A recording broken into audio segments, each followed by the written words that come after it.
All right, let's get to it, man. Let me get Drake. Let me get the album shit off. Let me go to this academics thing, man, and yeah, and get to some content because apparently Drake ain't about to let us do what we gonna do, but we still gonna do some Drake content. We still gonna talk about what's obviously online.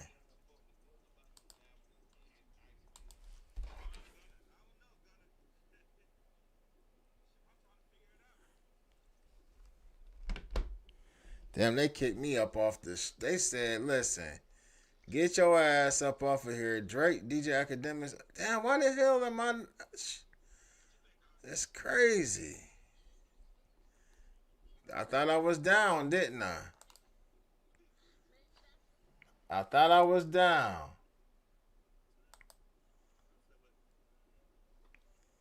And I what? And let me see though. Let me see if I can find this part of this video.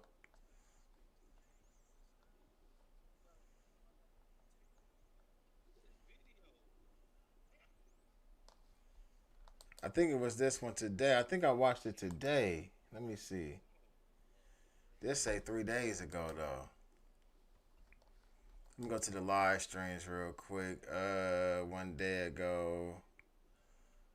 It gotta be this one. Or was that earlier today? How long Act been live today? The songs are garbage. I ain't gonna say they all garbage. I will say though that a couple of them last ones I wasn't feeling.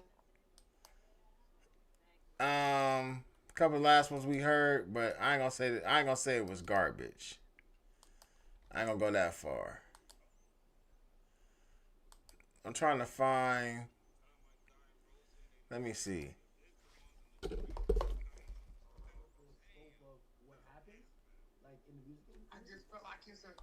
All right, here we go. And we were still tussling, so I still had to whatever. And maybe he could try to use that to help his case. But here's a video that looks like for people mind their own bit.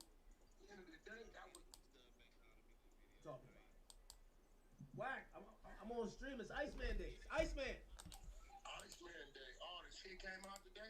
Oh, it's coming out tonight at midnight. Yeah, I hope he didn't do what I think he did, but I hope he worked out all right. What you mean he didn't do what you think he did? What you think he did? I hope Drake came out talking to the women and just dropping. He always talk to women.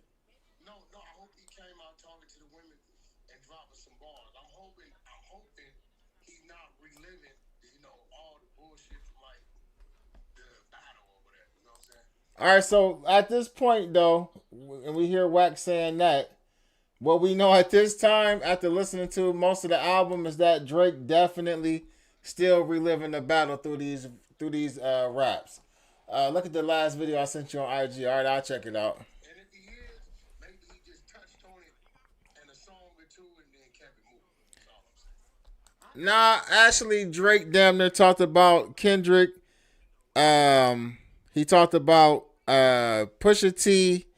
He talked about ASAP Rocky, Joe Button, Rick Ross, J. Cole, as well as Kendrick Lamar on damn near every song. He talked about everybody but Future. And you're one of many that's saying that. And this, No, but I'm not saying it in no bad way though, because I think Drake. I'm gonna be real. yeah, but you're pigeonholing. Drake. I think a lot of that shit is beneath him. It happened.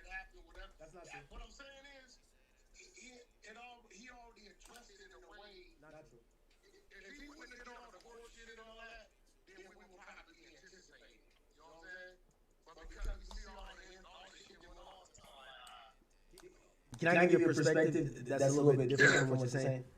The reason why I disagree is if you spent 15 years of your life fostering relationships with people, right? You've helped this person, you gave this guy a single, you helped this person with whatever. You guys, you legit think you're friends. So I get if you're saying it's just the Kendrick angle, but he lost lifelong friends over this situation, and just to be like move on, I think that's not fair. If No. Hold on. Listen. Now he knows more in depth the people that didn't stand with him and that snaked him, right? Yeah. So we got the right to address and identify those. I'm not talking about that. All right. I'm saying the Kendrick shit. It's like, nigga, that's what it is. Fuck it. Who gives a fuck? You still the top streamer. It don't matter. Now, like the LeBron shit, right? Cool. I get that. He knows. I believe a lot of them people in Atlanta, he did a lot of them niggas laid down. They didn't, and I'm gonna be real. You not saying nothing is laying down. Yeah, no, I agree. You not like act. When shit go on with you, I don't even hear from you. But by the time you resurface, you see Wack all over the place. Yeah, no. Right? I'm gonna be honest with you. Something. What people who are like, I get it with the Kendrick stuff. I get you're saying, hey, let's not do another version of the battle again. But if you think he's gonna drop an album, and all of these people, right, like his relationship with LeBron, like he was looking at this guy not as some, oh, we're just celebrity friends. These are people who they felt they had family ties, right? Like it's much deeper than that. They actually believe it, or he thought it was a legitimate friendship. Yeah. To watch these people either go bad on him or just be quiet in those moments, that is that ounce of betrayal. He's gonna be talking about it. But in defense of LeBron, right? Yeah. I don't think LeBron was ever an enemy of Kendrick. So I think LeBron just kind of felt like maybe he felt like Kendrick got the W. And, I know he was, I don't know what he was doing, working out, dancing to the song, whatever he was doing. I don't think it was maybe a thing like, fuck you, Drake. But I don't think showing up to the pop out and dancing to the song was basically the way he played for the Lakers, my nigga. The Lakers got nothing to do with Not Like Us.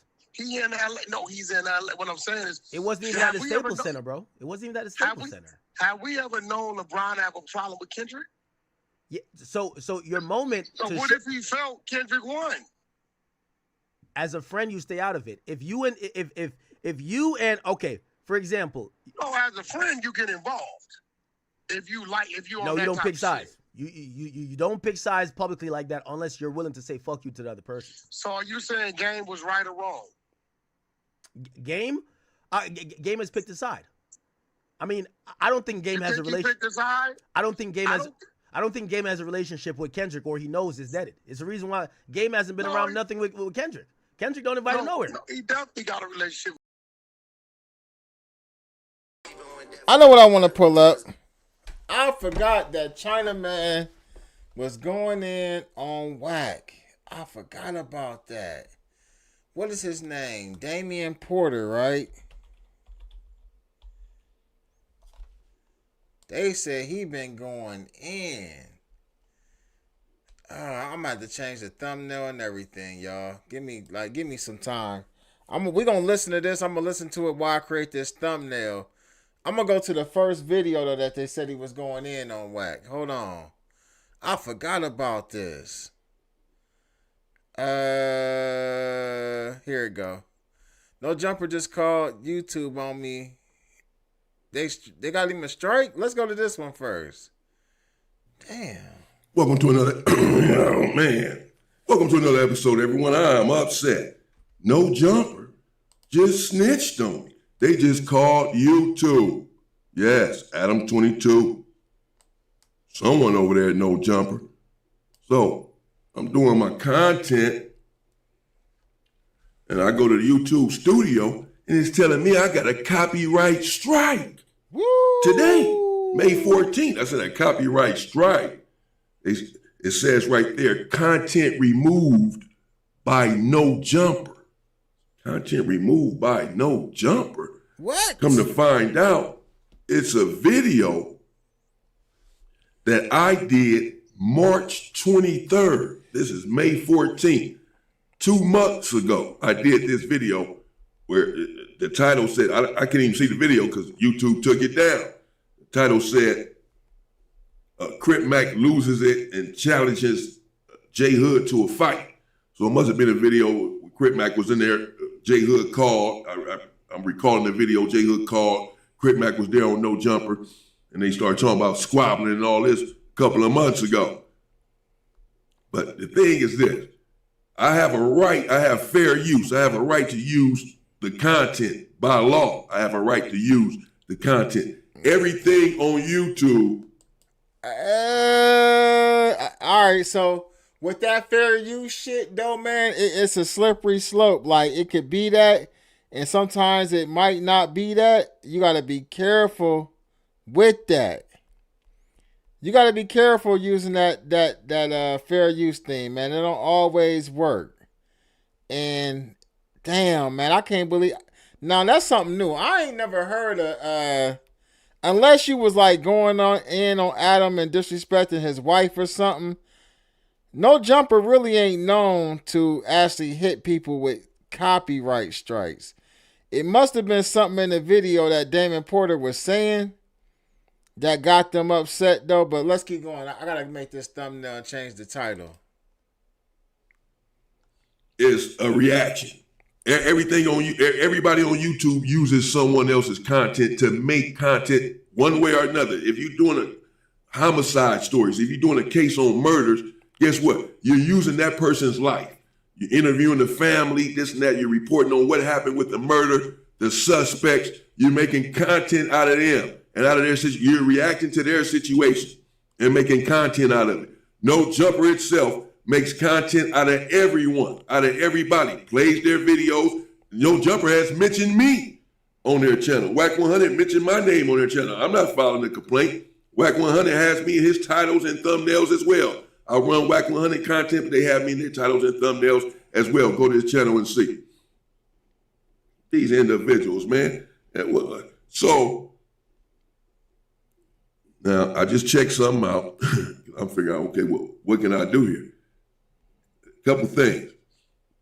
For one, thankfully, I'm still able to upload. That's why you're watching this video right now. You know, when you get a community guideline strike like I had done back in January, you can't upload for a week when you get one strike. You get two strikes, you can't upload for 2 weeks. You get 3 strikes, you're done. Your channel is gone. It's over. Same thing with copyright strikes. Your channel is gone if you get 3 of them, but nevertheless, you can still upload. Apparently, I'm still able to upload. They didn't take me down for 1 week like they do with a community guideline strike. Now, at first, I was putting up the disclaimer on some of these reaction videos. The fair Putting up that fair use disclaimer ain't gonna get you out of it, bro. Like I can tell you that. Like that ain't gonna work. It's either they gonna allow you to use their content or they not. You know what I'm saying? That's all that it is. Like that's the best way that I can tell Damion Porter is like either they gonna let you use it or they ain't. And for some reason, somebody in the chat room is saying that Wack sent Adam to do this. And I ain't saying that Wack didn't or whatever, but at the end of the day, man, this is crazy. I'm trying to make this damn thumbnail. I can't find the right pictures real quick. But let's keep this going. Somebody said, I'm gonna read exactly what it said. It said, Wack off 100 sent them to clap his channel. Peace. What's going on? I have fair use. I have a couple of options here. I can appeal it. I can contact No Jumper. They left their email for me to contact them. But I checked something out. And this one individual says that he won on appeal 118 copyright strikes in 1 year. 118 of them. All these channels that he was reacting to, whatever, they were just hitting him with copyright strikes because they want the revenue from it. Right? They don't want you to get the revenue from the content, even though you're putting your own spin on it, your own perspective. You're making your own content out of that content. They don't want you to get the money. Or if you're speaking about them in a negative light, whatever. They're going to hit YouTube, try to get you taken down, get your channel taken down, get the videos taken down, what have you. This is a video that I did in March. And they're just now saying something about it today and just now getting a copyright strike on my channel. But I'm about to get that copyright strike off because my options are simple. I can respond, email Adam 22 or No Jumper and ask them to take the copyright strike down themselves, that I'll give them the revenue from the video, or we can share the revenue from the video or whatever. Or I can appeal it to YouTube, which is what I'm about to do. And then YouTube gives the claimant, in this case, No Jumper, 10 days, 10 business days, so about 2 weeks, to prove, to show evidence to them, to YouTube, that they are filing a federal complaint against me, a charge for using their content, for using that content, which they would never do.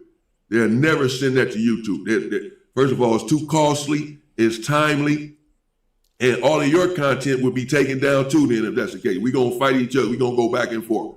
I'm a countersuit. I'm going to file a counter charge because you use everyone else's content as well, Adam 22.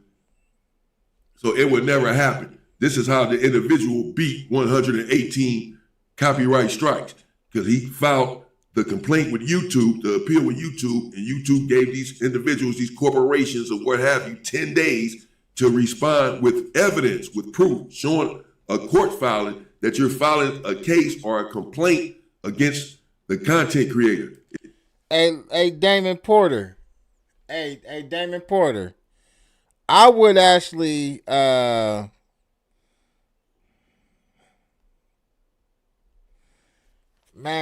how do I even want to title this video, man? Oh my God, I'm like, wait, at a loss. Hey, Damon Porter, though, man, check this out, bruh. Hey, if I'm you, I would reach out to No Jumper first. I would email No Jumper and see if y'all can resolve the situation before you jump out the gym and like hit them to where they can like try to like do a lawsuit back or some shit like that. And I'm gonna tell you why. Sometimes you can get them to take it off. Sometimes you can get them to take it off. I will see if I can get them to take this shit off before I just jump out the gym, bruh. You know what I'm saying? Like, I feel what you're saying. I feel where you coming from. I know you pissed off.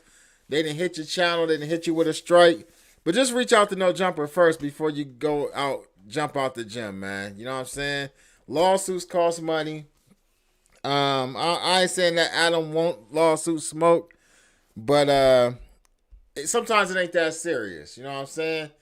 It got to be something that was in the video that No Jumper actually didn't like. So you could actually hit them with the, hey, listen, I'll take the video down. I mean, it was up in March. Whatever money you was going to make off of it, you didn't already make the money off of it, bruh.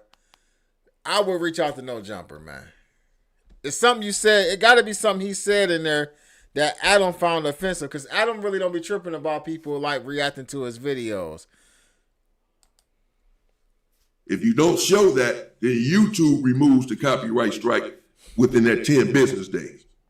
So Adam 22, you got 10 days to go to you to show YouTube that you're filing a case against me, Damion Porter.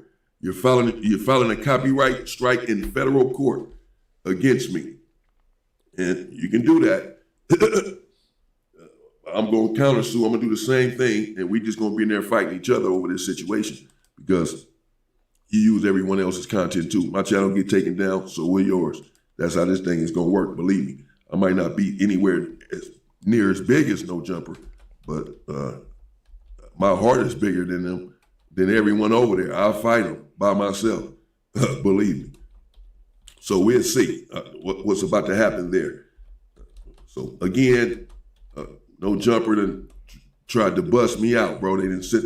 Now, I don't want to get into a back and forth necessarily with No Jumper or anyone over there because I've used a lot of their content, quite a few of their videos that I've reacted to over the last few months. If that's the case, they can just keep on sending these complaints, keep on trying to send these strikes from months ago, from videos that I did months ago like he just did. Again, this video was from months ago. So he can still keep sending complaints and they can just keep hitting me with them. And I just got to keep appealing them and doing all this stuff and going back and forth. So either that or try to run back to my channel and take the videos down that I've done. I'm not going to do all that. They use other people's content. I use the content. It's fair use. I wouldn't win the case in court. It's literally fair use. It's under the Fair Use Act that I can use this content, anyone's content, unless you have a true copyright claim, which he does not. So I'm not sure how or why I drew the ire of No Jumper, but apparently, because a lot of people use their content and react to their content, because all of their content is about LA and gang stuff and all of this nonsense that they got going on over there, trying to break up the community. So, okay, we'll see. I'm just going to run my own content then, but still on No Jumper, but just without using their content. Now I'm going to get on them now. Now it's up. All right, so now it's up. All right, so he went from that to actually dropping these videos about Wack, but he's still using No Jumper content, so I don't get it. Like, so let's go to this. Let's go to this video right here. Welcome to another episode, everyone. I found the snitch. I found the snake. I found the culprit, the individuals who snitched on me with YouTube. Certainly no one here is surprised. Now, I ran to my comments when I did my video about these individuals calling and getting me a copyright strike. And they said, man, Wack 100 was just speaking on you on the Adam and Wack show. Say it ain't so. You can't be making content out of me, speaking on me, and complaining about the content that I'm over here making. So right here, they're speaking on it. I'm gonna let them speak, then we're gonna get into it. You get what I'm saying? But that's bro. He ain't gonna take too kindly to this shit. I saw a Twitter account re-upping the footage of Flo being racist the other day, like it just happened. That's bro. It's getting dry, bro. See what I'm saying? Yeah. That's crazy. It's getting. Me and Loon was talking about that, like shit getting dry. Only people gonna be able to talk is people that got something to talk about. All these other dudes that flooded the YouTube streets reacting to shit, they finna phase out.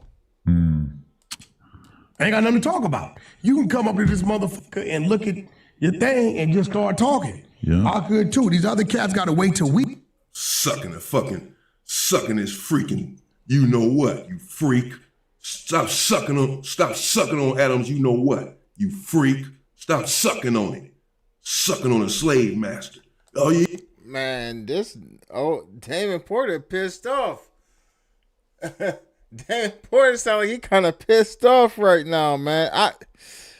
I just want to speak on what Wack said. Wack is stupid. He don't know what he's talking about. People been reacting to videos. Like, some people's whole YouTube career was only reacting to videos and what other people say. Like, even channels like TMZ, they don't wait to hear what Harvey got to say about shit and his opinion about shit. They wait for Harvey and them to break a story based off of what somebody else said or done. You know what I mean? Like, this dude is an idiot. He just be saying any motherfucking thing. But go ahead, Damion Porter. I'm gonna let you get in. All you gotta do is come up here and talk. Always glate, sucking on Adam all freaking day. I tell you what, I don't trust none of these dudes over there at No Jumper. None of them. I don't trust none of them now. They all in on this. They all know what's going on. Look at this dude here. All you gotta do is get up here and talk. First of all, I don't know what you're talking about gonna phase out. I'm a gangster. I'm never gonna phase out because all my content is real. It's on the up and up. It's what I've been through. It's what I've lived. Yes, lately I've been doing a lot of reactions, but my stuff started off just me and my story. And that's it. So I'm never gonna phase out. If you can be around, if Jack 100 can be around, I can certainly be around. If you haven't phased out, He called this nigga Jack 100. He called him Jack 100. I'm not gonna phase out. I'm gonna blow up, not phase out. I'm not going anywhere. Understand that. Now, so what I did was I contacted a lawyer. I have a lawyer on hand, but not necessarily for something like this. Contacted one. We went over a few things. And he explained to me very simple. If you can get a copyright strike, they can too. Real easy. I get them one right now. I get their channels taken down too. Easy. They run content on everyone else. Wack 100's content is about exposing snitches and all of this.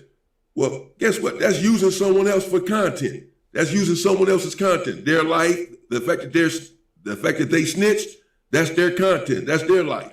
And you're using that to make content out of. Your whole video is about this paperwork and how this individual over here snitched. That's making content out of somebody else.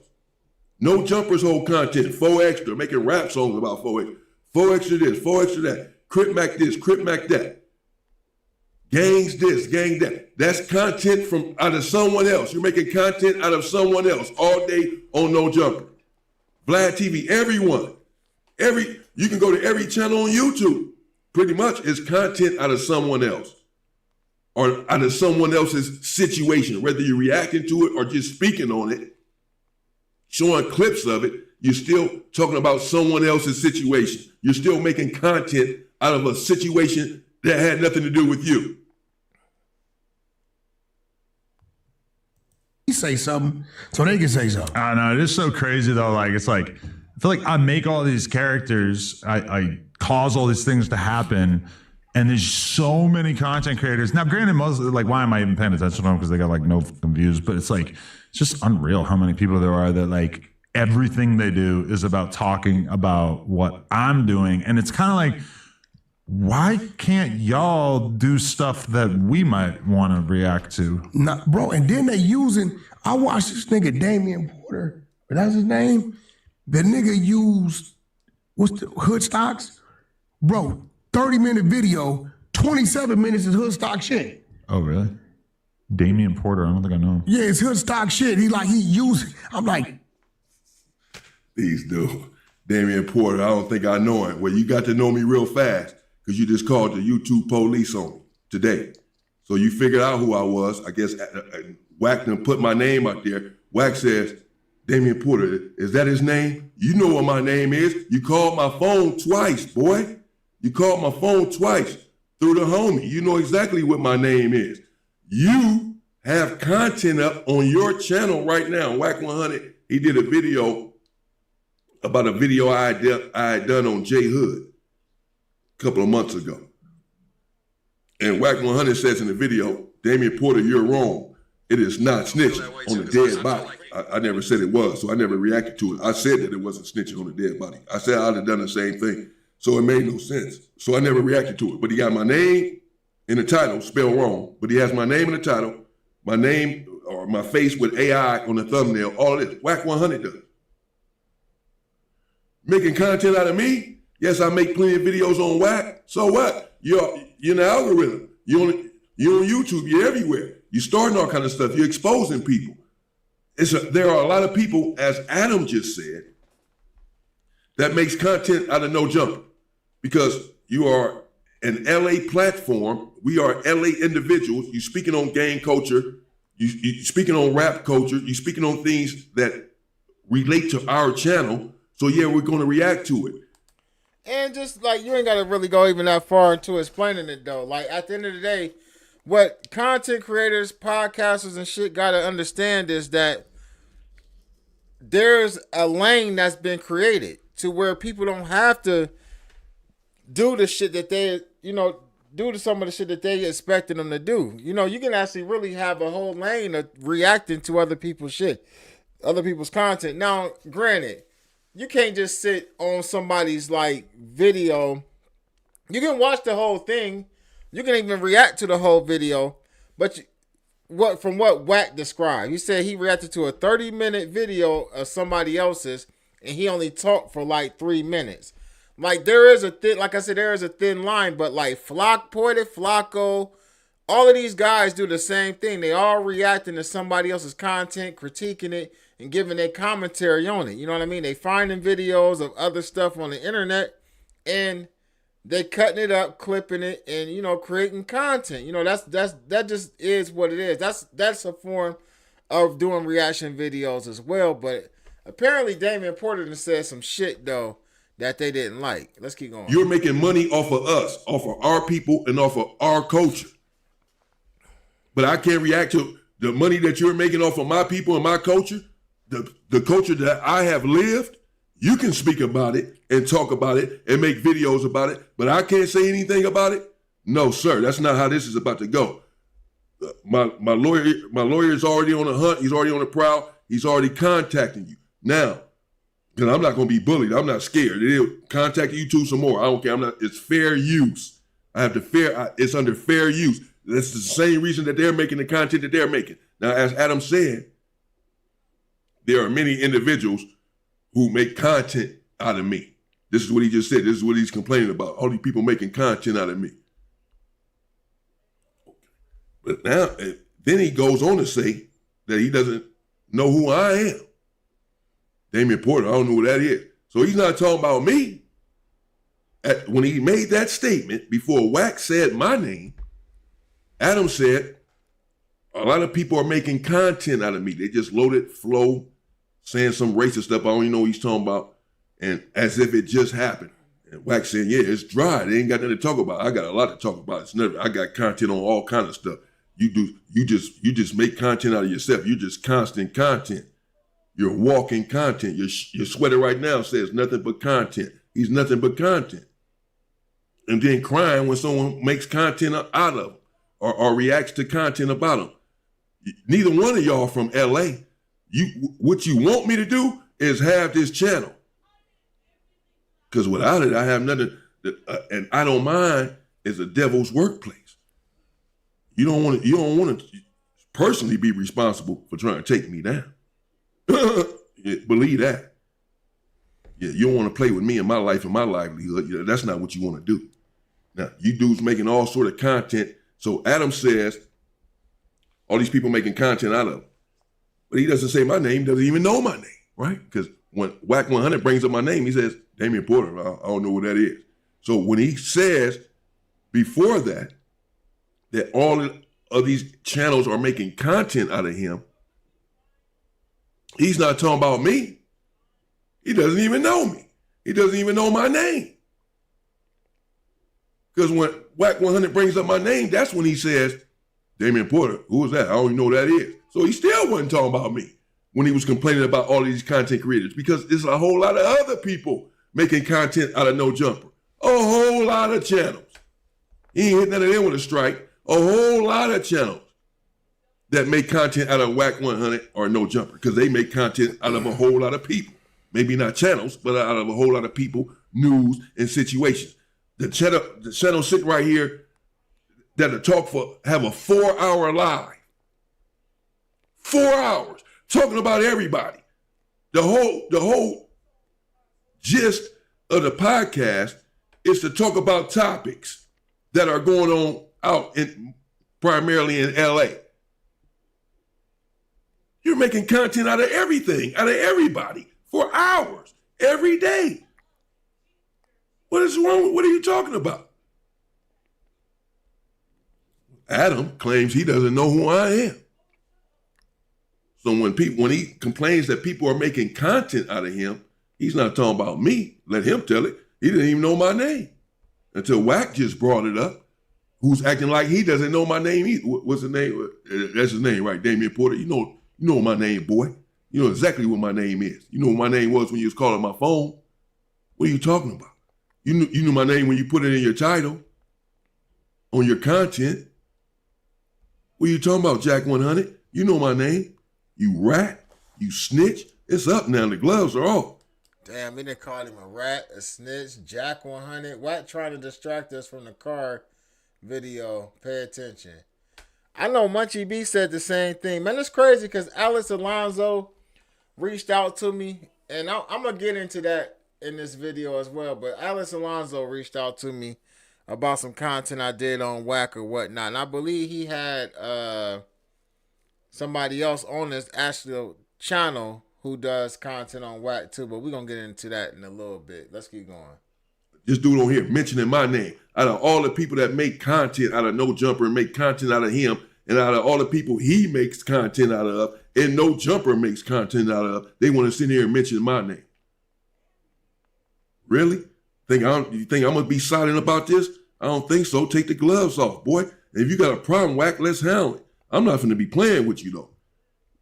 You sitting there playing these YouTube games, get mentioning my name. Adam said he didn't even know who I was. He mentioned my name to Adam. He done brought my name up to him. Out of all the other people whose name he could have brought up, he brings up my name. Talking about, why you worried about, so you watched the video then, from start to finish, that I did on Hoodstock.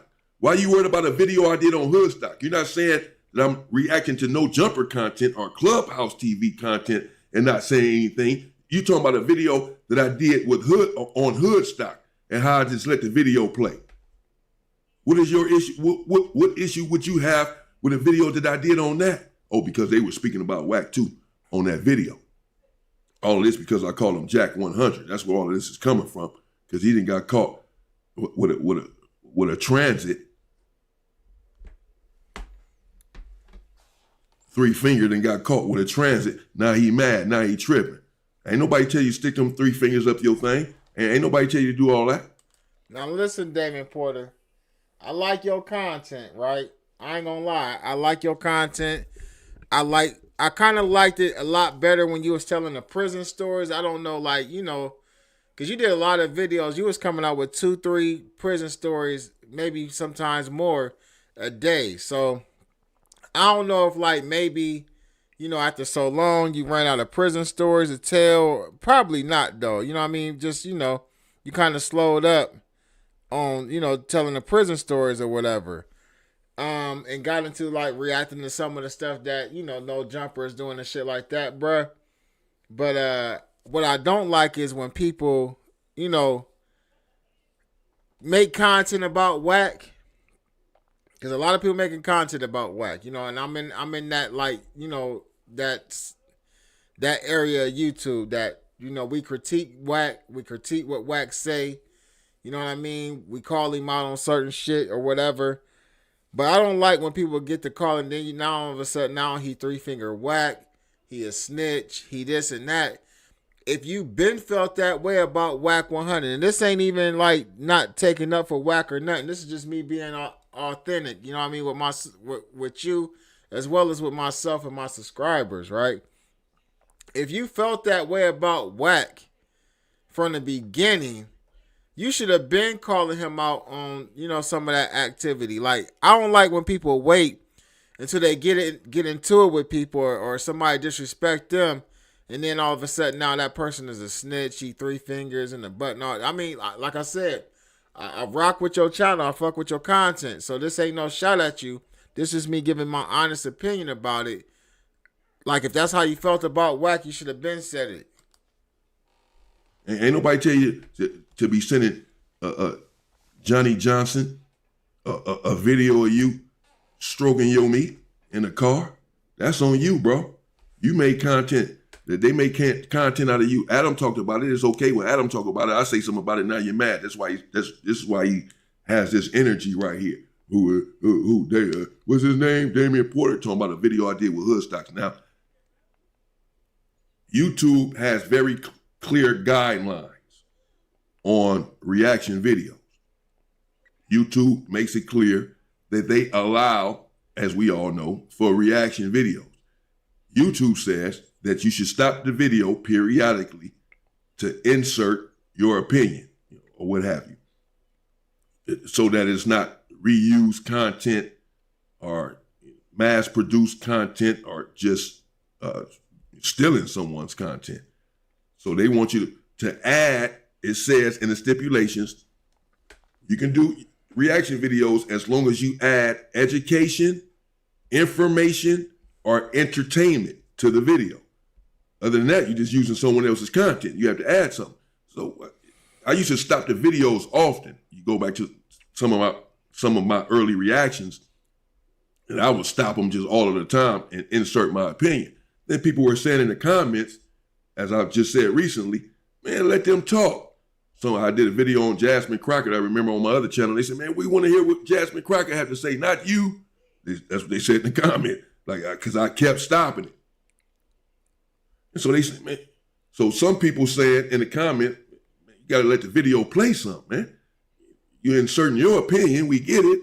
We're here to hear your perspective, but we want to hear what the person, we want to follow the content that you're reacting to too. You stop right in the middle of the person saying something, right in the middle where the person's about to make a point or whatever. So I'm just trying to be a better content creator, and I try to pick my spots when I stop the video.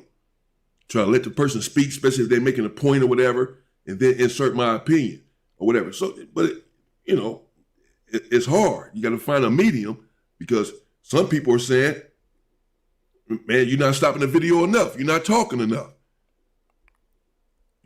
In that same video, in the same comments, someone else will say, you're talking too much. All right. So you may say, man, you talk too much. Video itself. A little bit.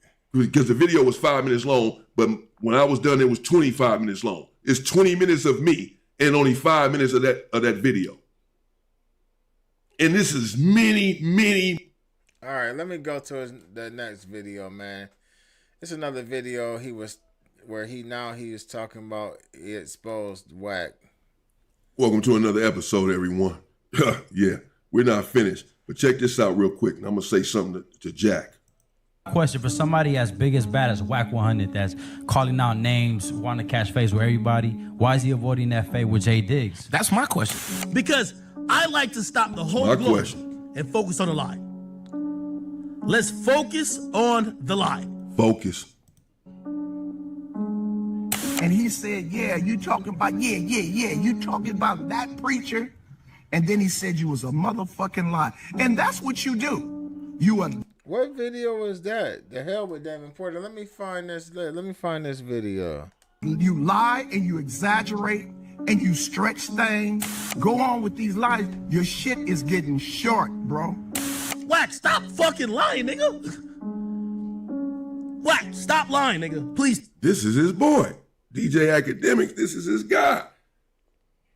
Saying, stop lying. Everybody calling this man a liar. Why is that? Everybody wrong? Stop lying. Like, listen, I fuck with Wack, but I would not fuck with a liar. Wack, stop lying. And matter of fact, none of the homies say they even put you on. What? What? None of the homies said they put you on. Is that what let me play that again. Ain't no way in hell he just said something like that. Stop lying. Like, listen, I fuck with Wack, but I would not fuck with a liar. Wack, stop lying. And matter of fact, none of the homies say they even put you on. Whoa. Pyro. Mob James didn't bring you around. Wasn't Mob James. Oh, no. Who was it then? You got brought around by the police. The what? How can the police bring somebody around to the hood? They got brought around by the police. What the hell? Wow. This is nasty work. And this is this guy saying that he's a liar. Then this guy here says that none of the homies put him on Pyro. What? Wait a minute, man. So how did you come in to death row from the beginning? And you brag about that you gave Suge Knight's family $10,000. $10,000 ain't no money, nigga. You could have kept your mouth shut for $10,000. I'm in the park. I'm in Gonzales Park. All the trips in Dubai and all the He in Gonzales Park right now, he said. trips to Jamaica can't get you in the park. You want the trips to Dubai? I see the name of the video. Let me look this up real quick. I want to see that video myself. Wack 100. It's lies a lot.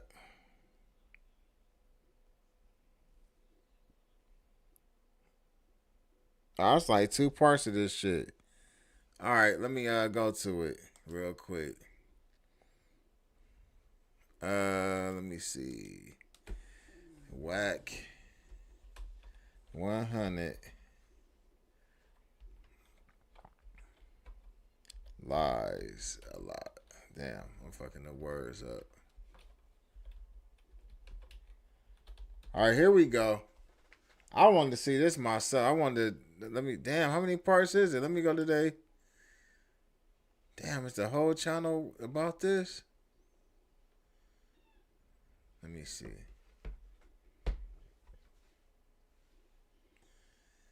Damn, this is a crazy ass channel right here.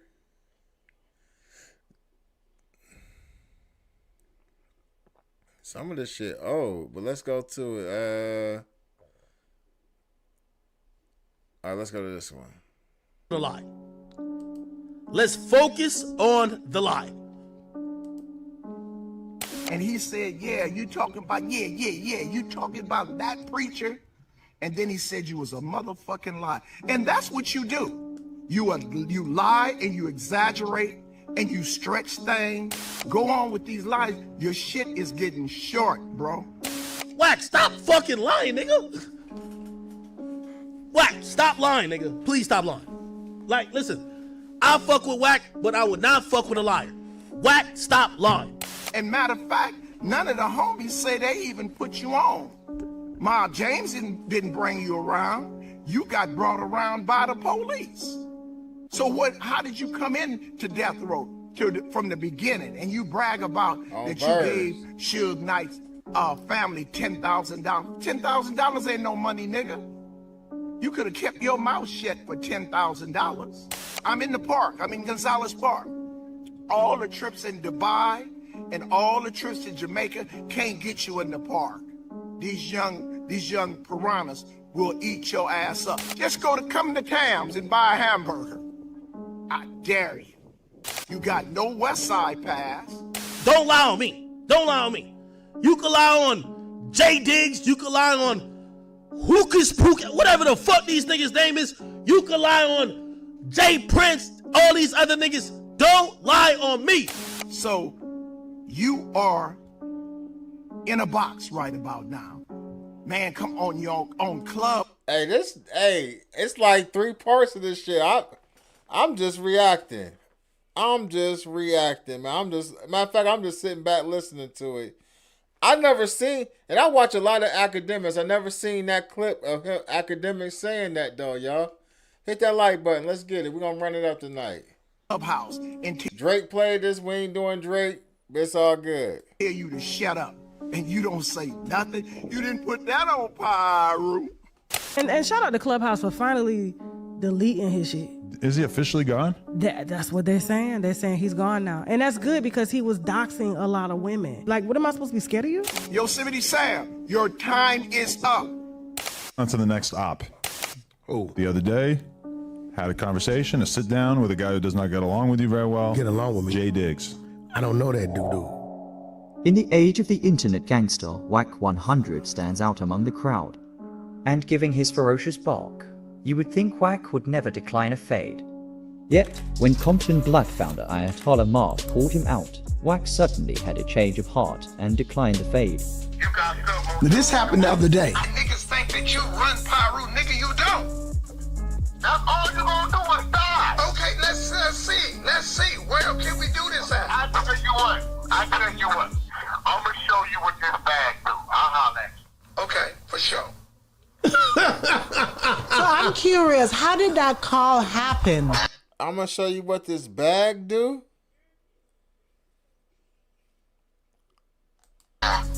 And now, more recently, Wack has opened up a completely different can of worms, and for the life of him, he cannot seem to get the lid back on. I would be scared to say some of the shit he say on the phone. Like, I'm gonna show you what this bag do. That's like way crazy right there. This new fade request came from Bay Area legend Jay Diggs after Wack said, "F his mama," for basically no reason at all. He fuck his mama, and we know he got his son killed for the insurance money. Rude, you can pull up with him. This is my question for somebody as big as bad as Wack 100 that's calling out names, wanting to catch face with everybody. Why is he avoiding that fade with Jay Diggs? That's my question. This all started a few months ago when Jay Diggs was speaking on the Blue Da Vinci case and asked Wack to clarify some things concerning paperwork. And that's when Wack 100 completely lost it and began to threaten Jay Diggs' life and curse him out. Yo, let me tell you this. One thing with Wack. Wack knows a really good strategy about arguing online. Don't go from 0 to 15 to 30 to 80 to 90. He goes from 0, 100. And what happens when he does that is that, I'm going to be honest with you, it always looks like he pulling a card. I'm going to be honest. Wack 100 would then go on to diss Mac Dre and act as if he never even heard of the guy. Wack would also diss the Romper Room and say that robbing banks isn't a gangster thing to do. So you never heard the Romper Room? Bro, I heard of Paru and gang banging in the 90s, bro. Was you paying attention to the Bay in the 90s, bro? So how I supposed to know about the Romper Room? No, they were American gangsters. Huh? The crazy part about it is when he said that he didn't know about Romper Room and like Mac Dre and all of that whole movement, like, how the fuck was I out here in Ohio and knew about the Romper Room and the Thiz movement and all that shit, and he didn't know nothing about it, like, which is crazy as hell to me. And you right out there in Cali, even though that's Northern California, I mean, you would think that he would have known about it or heard about it or something, but possibly. I don't know when. I really don't know, like, the timeline. I would have to look at it when he got out of jail versus when all of that shit was going on. The line. He said, well, you can click over and tell him I told you that. He said Blue took a safety valve. He took a safety valve and he debriefed. And then nobody on that level in my crew did that shit. He's a rat bastard. So I click back over. I tell Blue what me say. Blue pleading his case. No, I ain't telling nobody, blah, blah, blah. I did this. So I go back and forth for like 30 minutes. But at the end of the time, I'm not fucking with Blue. So bam. So immediately I got to back up off Blue. Even though that's my brother, that's my bro. Until this shit get figured out and settled. Like I say, I just told you how I feel about that shit. And Blue know how I feel. Blue lived with me, so he know how I feel. So when that happened, that conversation happened, I pushed the brakes like, whoa. Now we went from talking every other day to he not even calling my phone, or I'm not answering when he called or nothing, because this shit got to get figured out. So here we is, fast forward. That shit was back in 2008 when that phone call happened. Okay? So now, through all that time, Blue had been getting called a rat. And now, you know, he's not around the BMF series, none of this shit going on. Lil Meech don't fuck with him, they done fell out, all the shit. So when I tell the story, I say, y'all can tell, if Blue want to clear his name, tell Wack to ask Blue to get his debriefing paperwork, because he debriefed. That's what he did. He even said, if you listen to his interview, he say he went and debriefed. Get his debriefing paperwork. That's not public information. Let's see what he said to the federal government when he sat in that debriefing room. That'll tell it. That's because if you know anything about a safety valve, that's when you have to go, in order to get a safety valve, you have to go sit down with the government. Give him something. And basically, they're gonna ask you a series of questions, and they gotta be happy with your answers. And then they'll go back to the judge and say, Judge, we was happy with our meeting with so-and-so. Yes, go ahead and give him his safety valve. Now it's called a safety valve because you're safe. We're gonna give you your 5 years that you asked for, but if we need you to come testify in trial, we're gonna open up that valve. Oh shit. You get it? Yeah. If we need you to, hopefully everybody will plea out and you don't have to come in here and take this stand. But if we need to open up that valve, we will. So he took a safety valve. What he said in that room to get his safety valve, we don't know. So he was never said to have got on the stand and said, oh, he sold me dope or I sold him dope. That's not the snitching he did. You understand? So I was breaking that whole story down. So when I broke that story down, told Wack to ask Blue. Somebody told Wack, hey Wack, Diggs said ask Blue, Jay Diggs. Who is Jay Diggs? I don't know no Jay Diggs. He running my name, man. Fuck Jay Diggs, man. Fuck his mama. Woo, woo, woo. Tell his mama suck dick. She a janitor and blah, blah. He just went. All because a nigga said, tell Wack to ask Jay Diggs said, just because Jay Diggs say, tell Wack to ask Blue Da Vinci about this safety valve. Wack jump out the gym. Disrespecting this man's mom. This is classic, man. Like, you cannot be on the internet and expect people to not say your name. I had somebody make a video about me. Like, I went over there, don't hit the super chat and everything. Like, salute to y'all. Keep doing y'all's thing. Because that's what we doing here. We actually talk about other people. So I can't get mad when I run content and I'm talking about whoever I'm talking about, regardless if I'm giving my opinion on Drake or Wack 100. I'm still talking about somebody else. like everybody does, right? This man gets mad and upset because Jay Diggs actually said that and flip out. But it's classic, man. He only did it to Jay Diggs. He didn't did it to anybody. This dude is insecure, bruh. All the way in because somebody told him that I said ask Blue. In the words, like no disrespect, none of the shit. And then right after he did that, he ran to the internet and posted, word on the street, Jay Diggs married to a man. Like posted this on his page. What the fuck? I had never talked to this man a day, never disrespected this man a day in my life, said them exact words. It's everything I just told you is on the internet. It can be verified. Anybody who want to verify this story, y'all can look it up where he started, where it all started at. Blue Da Vinci and Wack 100 goes in on Jay Diggs. That's where it started at.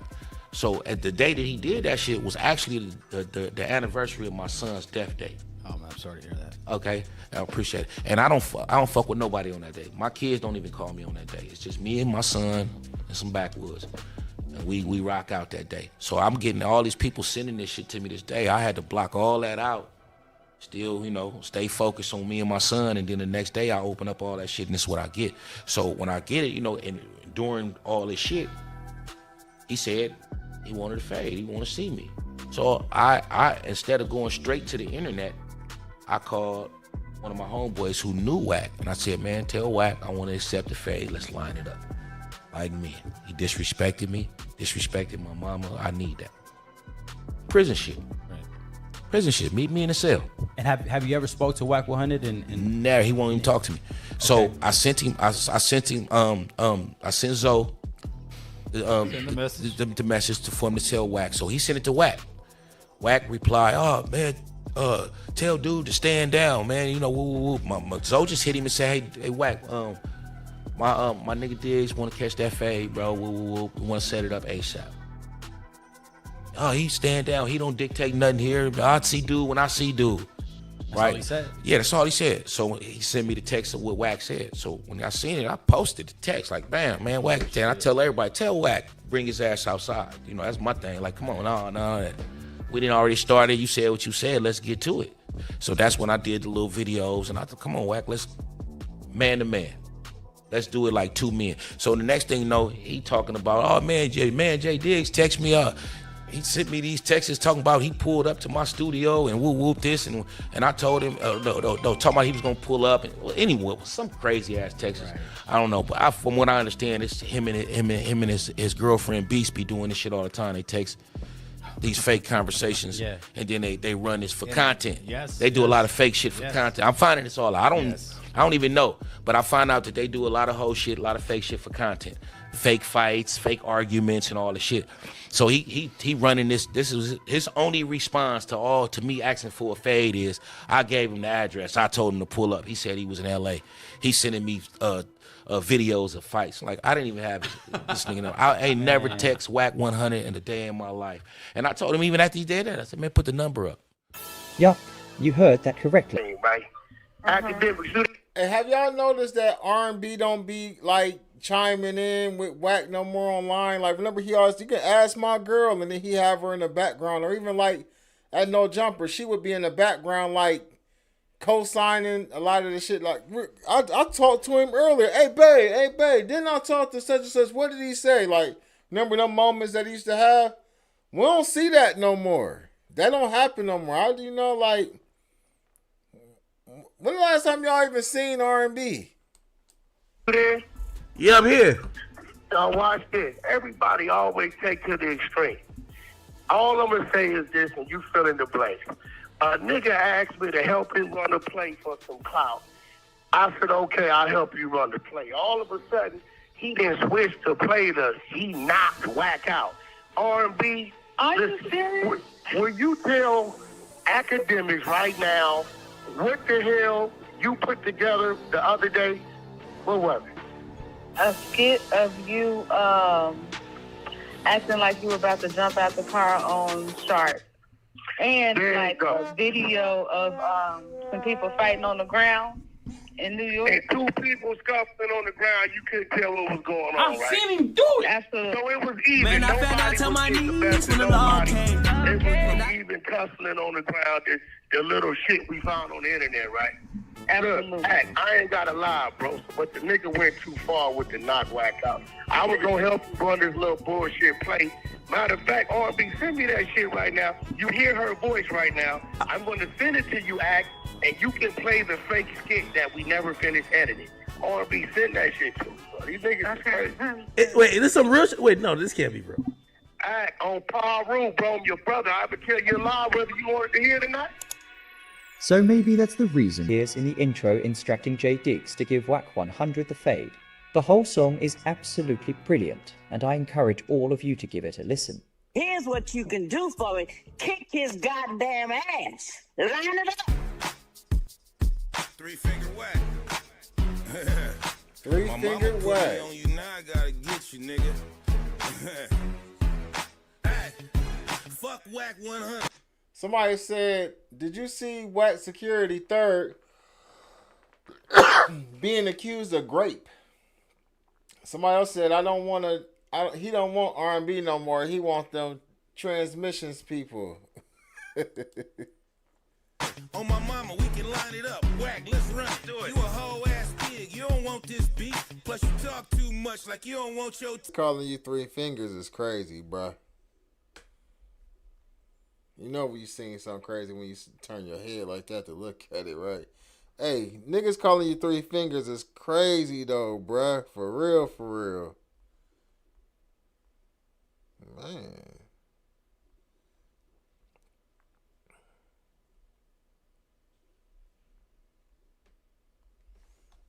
Let's keep going. Oh, that's right. And I thought I was just going to go put my bags down. However, I guess he had other plans. As soon as I got in there to put my bags down, he was all like, take your clothes off. Niggas don't want me to listen. Y'all want me reacting? Y'all want me reacting to y'all shit? I can listen. We can run up some interviews. Let me just react. Give my little critiques, my little opinion here and there, and keep it moving. They said he likes 3 fingers in the back door. Y'all crazy in the chat. Let me do my little, my little 1-2 on these, you know what I mean? Critiquing and reacting to these videos, man. Come on. And then...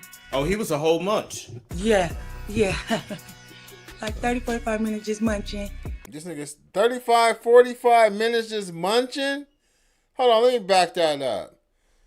She said 30 to 45 minutes just munching on we had, and then I took a shower. But then after I got out of the shower and I was going to go put my clothes on, he was laid out on the bed, on his butt belly, naked, on his stomach, yelling at people on Clubhouse. And I just looked, mind you, before I even went out there, his co-host to the podcast, on his belly, his name is CEO Reek. And CEO Reek had told me, he was just like, Mika, if you messing with this dude, I advise you just to get something to cover your own ass, basically. He said, because I watched this dude tear women down just as fast as he's built them up. But then when I took the picture, I'm like, nah, but like, he could deny that this picture is him, So I recorded a video right so you could hear him talking and moving, So it was like 15-second video, put it up. And I ain't gonna hold you, I was hoping to never have to use it. I recorded it because somebody that was that close to him told me to cover my own ass. So I recorded it, I put it up, and I never looked at it again, Okay. And a couple of times I came this close to deleting it. I promise, because I felt hella bad because I was rocking with him, Humbly and peacefully, I want you to answer this question. Did you not call my phone humbly and peacefully? I know it was you. 4 a.m. I answered the phone. So after that, he had turned around and now I have my clothes on or whatever. But when I put my sweater on, he was like, that's when he turned around and looked at me. He was like, come here. So I walked over to the bed and he was like, Hold on, I had to come back in here real quick because I'm busy. Did she say... Let me back that up. Come here. So I walked over to the bed, and he was like, remember. Oh no!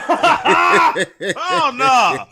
Oh man. Oh, I'm sorry. How? So listen, he be talking about suing everybody, right? Why he ain't never say he was gonna sue Mika for saying that? Cause she said this, that he's asked her this. Like he ready to sue whoever. Like he want to find out whoever got this video, he gonna sue him, right? This is, this would be considered defamation. She doing interviews about him allegedly liking his BUT whole played with. And I might, maybe I missed it. Maybe I missed when he was gonna sue her, but y'all keep listening.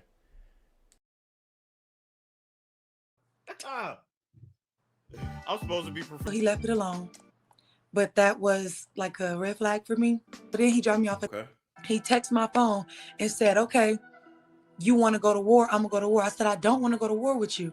He said, nah, you want to go to war. And he called CPS and made a false report. And had a social worker call my phone. Oh, she asked me, she said, what was the dude's name? And mind you, I knew it was him because he told me that he was going to. So, and I told her his name. She said, legally, she can't tell me that it was him. But she just said, And she said, just be careful who you be telling your business to. And she left it like that. What is his real name? Cash Jones. Oh, okay. Because I'm like, I only know him as Wack. I'm like, I don't even know this nigga actual name. Okay. So yeah, so after that, Storm, that right there, you play with my children like the first time. Yeah. There is no way I'm gonna try to get a bag for this. There is no, let me see. It's none of that. It's just, I'm about to kill you. So I dropped the video. And everybody was like, oh my God, Mika dropped the video, X, Y, and Z. And a lot of people was like, you stupid, you should have got a bag. I didn't want a bag. I just wanted him to leave me alone. Yeah. Leave me alone, you know? And after, when I dropped that video, that's when he started playing all of the audios that he had accumulated over time. He played all the audios. Everybody was trolling, which was fine. I don't care, you know? But I didn't let all of my goodies go, right? So everybody like, oh, they really beefing. This a play. We don't know, are they beefing? Yeah, they beefing. Nah, it's a play. It was all of that, right? So while everybody's trying to figure out what's what, he coming at me, he's still calling my phone. Still calling my phone. I block him so he can't call my phone. That was like the last thing. Like he been saying all of this stuff, trolling me and things like that. I have not went back to him. I think cultural services, there is no, that was, I'm sorry to myself that it took that extreme for me to be like, yeah, this is a wrap. Well, let's let's leave it there. I think we not only this we video you, nasty I think work. You did a good job of taking us through everything that this happened. This video is nasty work. Let me stop this. And I had to do something, but I was listening to it on my phone. This video is nasty work. She said he wanted the 3, then turn him. Y'all see I busted my finger up. But turn him and then come here. The come here. Man, this is crazy. Now, I do remember her coming out, because I was in a couple of her clubhouse rooms back then. Her coming out saying, he was lightweight doxing and sending, them people about the kids thing, she said. And I believe he might have, threatened to get her fired or something like that. Story. So it's like, we ain't touched content on that, Adam. So his son, for the people at home, died of a seizure induced by lean usage, apparently. I feel like induced by what? Lean usage. Wait, induced by what? You do a little bit of damage to your own credibility. Induced by what? Lean. Allegedly. What was in the lean? Do the research. What? What was in the lean? You tell me. I'm telling you, do the research. I wasn't involved in the. Okay then. The audit Do the of research. lean. Don't talk about my credibility. If you do the research on what was found in the lean, drink lean all day long. For Mr. Wack 100. Okay. What was found in the lean, and then do the research on the mother that gave his own son lean because he thought it was cool. Like some of these roll blunts with their kids and pop perks with their kids because they think it's cool. Why do you think he gave his son lean? It ain't about thinking, it's about what we know. How do you know that? Did he collect the life insurance? I don't know. Do you know? Well, that's a fact. Even if that was true, don't you think That's a fact. It's kind of ugly to be bringing that to the table. Yeah. That's a crazy allegation, man.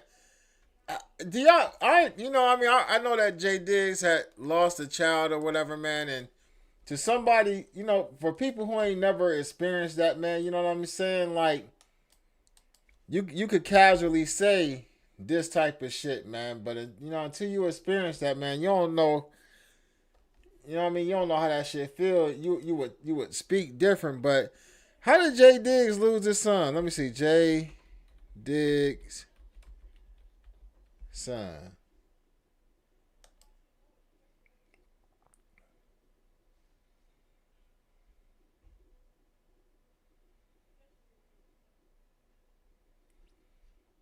Let me see. Jay Diggs' son dying from lean.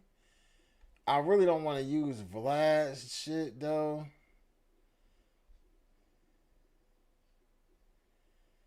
Let me see. I just want to see.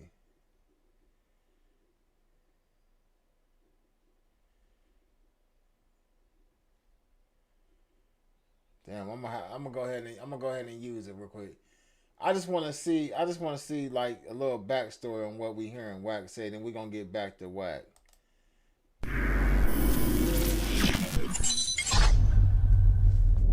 Well, you had 10 children. No, let's start that back. I had 9 children You had and I 9 lost children. one. Well, that's what I got 10 now. Oh, I see what you're So- saying. Oh, okay. You We don't got to discuss that. At the time when it happened, I had 9 children and one. You at the had time. you had 9 children, and was it your oldest son? Yeah, my oldest son. What was his name? His name is Duda. That's what we call him, Duda. His real name is Gerald Diggs. All my kids named Jay Diggs, all 9 of them. But He passed away at 21 years old. Exactly. Well, what was it from? It was misuse of promethazine with codeine syrup. Lean, basically. Lean, exactly. Basically, right around the time he was probably about 19, like all of the other youngsters, start playing with the syrup shit. But when he was 20 years old, he had his first seizure out of nowhere. Had never had a seizure a day in his life. And one day he just had a seizure. He was living with me in Vegas, so I'm fucked up, like what the fuck going on? We call the ambulance, they come through and then so we trying to figure out what the fuck just happened. He ain't never had a seizure a day in his life. He come home, he feeling better. 2 days later, another seizure. 3 days later, another seizure. Next week is another seizure. For the next year of his life, my son would be lucky to go a week without having a seizure. Just out of nowhere, he just started. And it's basically the same thing that Lil Wayne go through. So that promethazine with codeine, sometimes it triggers shit in your body. And he wasn't even a heavy user. You can be it's just your chemistry, your chemical chemistry, but. Well, once he started having the first couple seizures, was he still using? No, he had stopped. He stopped He completely? definitely had stopped. Once we figured out, I didn't know it was the promethazine with codeine. After the first seizure, we was just still trying to figure it out. Okay. And I'm as a father, I'm trying to analyze everything. What the fuck is you doing? What the fuck? What are you doing that I don't know about? And I seen him with the cup and shit. I'm like, this what the fuck you fucking with?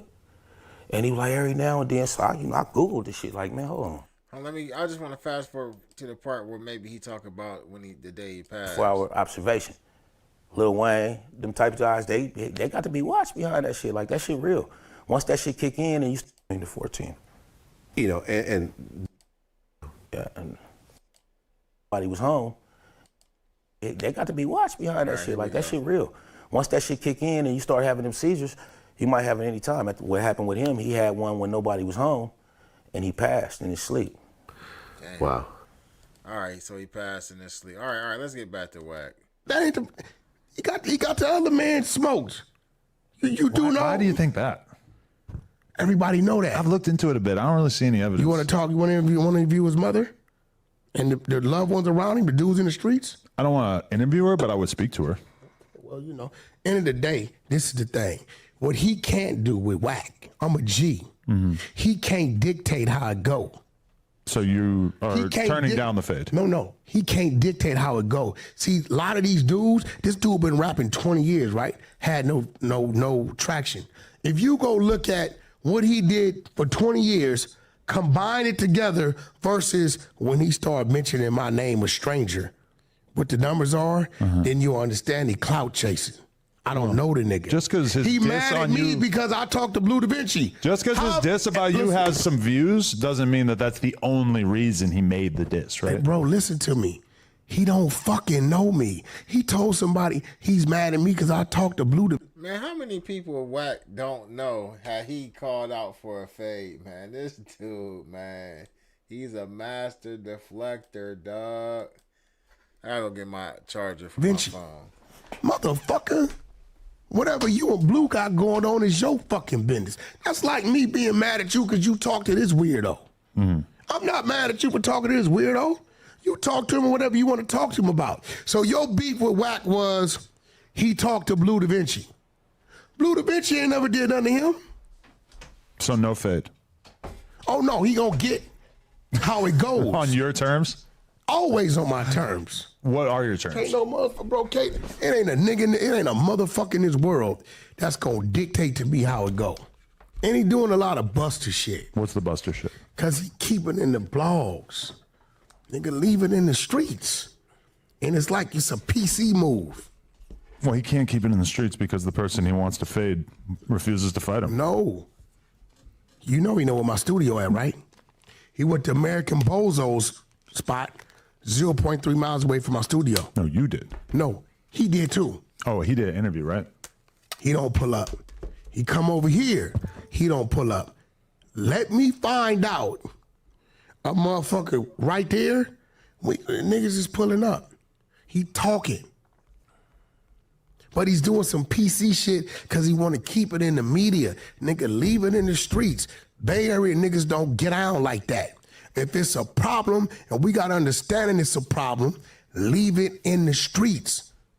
Let the It sound like to me like Wack really didn't want that action with Jay Diggs. And I've been hearing a lot of people say that for a long time. Like, what about Jay Diggs? Jay Diggs been asking for a fade.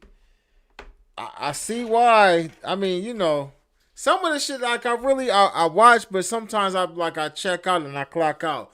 But I really see the real reason why people always bring up Jay Diggs' name to Wack now. Like, it just clicked right there. I had to come to this video to watch this video. Shout out to Online for Now for this video, this content right here, because it just clicked on the switch, just hit it. Like, hold on, damn. So Adam is really asking him about Diggs, and Wack is talking about a whole bunch of other. I remember this video, right? But it just did at that time. It didn't click like it's clicking right now. I think I might have still been asleep. I wasn't all the way woke up yet. You know what I mean? I hadn't watched some of the Damu Kiwe and all the other little, you know, not little, but all the other channels I was watching prior to me starting to even have my own opinions about, like, hold on, like, something ain't right here. But tonight, you know what I mean? First and foremost, Drake done dropped 3 albums tonight, not just one. He dropped 3. So in honor of Drake dropping these 3 albums, and some of them songs we heard tonight I ain't like, but I'm rocking my Toronto Blue Jay hat. But anyway, Wack 100 sounds like he really didn't want to fight Jay Diggs.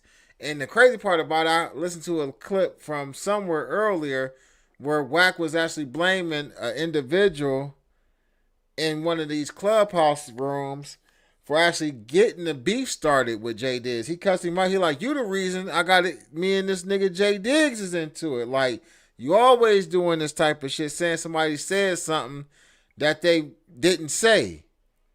So Wack might even be beefing with Jay Diggs off of some bullshit. I could go find that, but let's keep going. shadows, let the alleys, let the darkness be our friend, but leave it in the streets. My Bay niggas, General, my niggas from Fillmore, they don't move like that. If it's an understanding that it's on, let it be on. Stop telling the feds it's on. I gotta stop it again. So when like Wack be going at people on the internet, then I'm led to believe that it's fake and it's only content. If he's saying that the people who he know from the Bay and Fillmore, if he expect them to move like, hey, all right, it is what it is. We ain't gotta talk about it on the internet no more, right? But at the same time, we've seen him talk about situations with other individuals on the internet. So what I'm saying is this, should we now think that everything Wack is doing is for content because he clearly has an opinion about people who bring the beefs to the internet? Just keep it in the streets because the feds is watching. His words, not mine. Let it die down so niggas could get down. So no fade. Definitely. I'm in the streets. But the nigga that came down there 2-3 times. Adam, you could meet up at the railroad tracks. Adam, dude ain't finna come playing with me. Meet up at the Del Taco. Dude's not gonna come playing with me, right? He know where my spot is at. Well, why make it so he has to get the jump on you and pull up to your spot? Why can't you just meet him at the Jack in the Box? Listen, because we gonna meet how we gonna meet. Right. But what you not gonna do is think I'm gonna make you famous. See, I'm the clout. Look, you can't manipulate. I'm a valley nigga. You can't manipulate me into doing what you want me to do. Mm-hmm. No. I'm going to do it how I want to do it. Plot, plan, execute. Yeah, you're trying to get the drop on him. Original baby gangster. We always came out on top. Plot, plan, execute. He keep doing some busted shit. Shut the fuck up. It's already an understanding that it's on. And let it be on. Wack 100 is so confused right now. It's on and it ain't happened yet. I mean,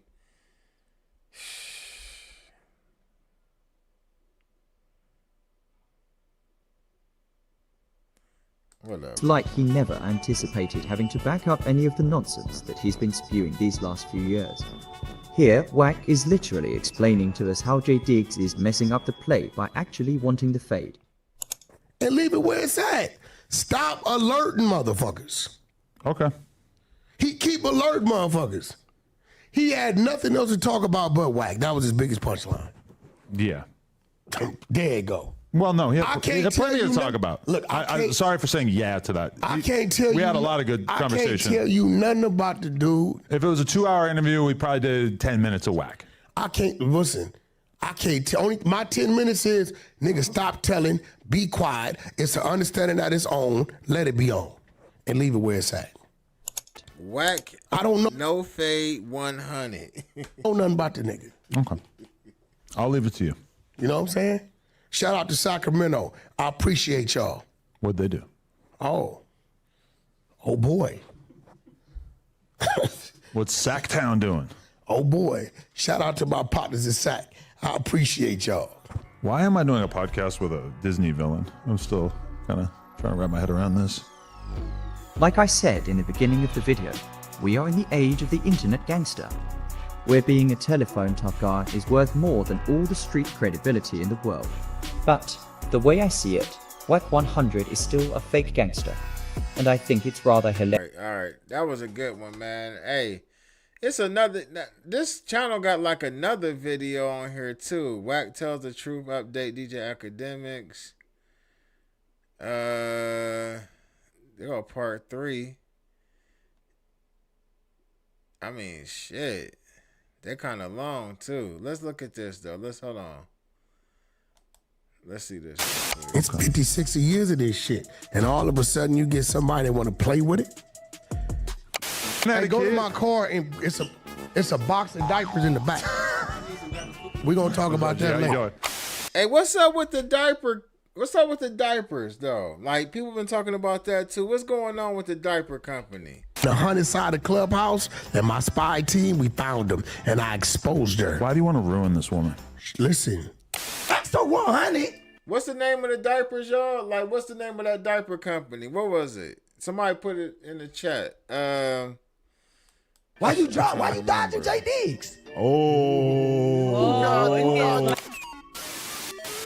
This is a challenge. Wack 100, come meet me in the ring, man. Let's do some UFC shit together. You feel me? Settle it like men, you know, and let that be that. And so I'm hoping he accepts the challenge, man, because I want to beat up on this nigga. Period. You know, he run his mouth a lot. He need another one. Putting all type of bullshit on the internet, man, that ain't cool, bro. You know, you use your platform. Your platform is supposed to be, you know, to put some real shit out, especially if you calling yourself some type of commentator or news reporter, whatever the fuck y'all do over there. You know, y'all be giving out information to the public. You got to give out real information, man. You can't be out just trying to slander because you got a platform. You using it to slander people's name and shit like that. That shit ain't cool. So that's why I'm so persistent. Like, I don't really play on the internet. Right now, I'm playing on the internet. I'm childish as fuck. I'm petty. I'm all that shit, my nigga. I'm not going to let a nigga play with my legacy. Never. So, yeah, that's what it is. So I'm on Wack Head. Like, I'm on Wack Head. I'm in this section as we speak. My nigga, like, I'm really just want to just fight, bro. I just want to fight. I just want to fight, my nigga. You asked for a fight. I just want to fight, my nigga. I want to beat you up and get it over with. I don't know. These days, I'm a little hot and cold on Wack's reputation because I used to say Wack never lies until I seen like. It say the diapers is currently unavailable on Amazon. I mean, I don't know if that's the only place you can get them at, but currently unavailable. Damn, hold on, Jesus. Y'all can't see it no more, but y'all seen it. Currently unavailable, cuz. Damn. It's crazy. That's brazy. That's brazy. 4 lies he told like in the last week. I was like, what the fuck? But now he don't want to knock me out. Now he want to put a contract on me. Wherever we meet, you gonna die. So, okay, we gonna see how that work out for you. No, whatever you want to do, all you gonna do is die, nigga. What? Cause I fuck with Blue. Like real shit. I got respect for him and I fuck with him genuinely, nigga. That's real shit. But his manager, his manager about to get him fucked all the way. You can't That's Snap Dog from Let's Detroit. listen to the clip. Axe hating on Blueface because Blueface knocked his broad down. I never knew Snap Dog and him got. Oh, I think it was on. I think some shit got started on Clubhouse with that too. See, hey, currently unavailable.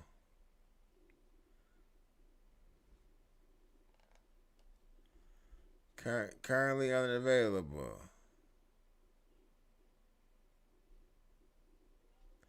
It say discontinued. Look, I don't know how true this is, right? But it say product details is discontinued by manufacturer.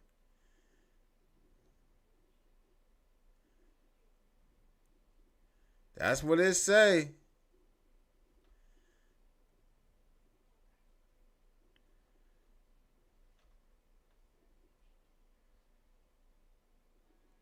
I don't know. We don't know how real these reviews is. They might be real, they might not. But what we do know is this is what Amazon is saying. Product details is discontinued by manufacturer.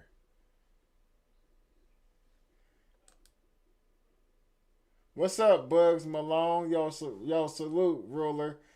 For real. Yeah, and blessings for sure, though. All right. Hey, man. A lot of them was like 1 star. Let's go to I bought these from a 2-month-old. The product does not work. We gave it a try 3 nights. It leaks for around 4 to 5 hour window.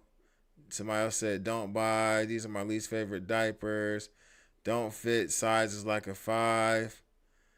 I received the item, but it says it expired back in 2024. Box was all beat up.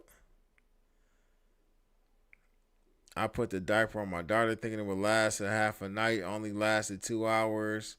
These diapers are absolutely garbage. We tried them for 2 nights thinking it was a fluke. And they leaked 3 hours. Don't waste your money. These diapers are terrible. These did not work for my 3-month-old. She peed through them in 7 hours or so.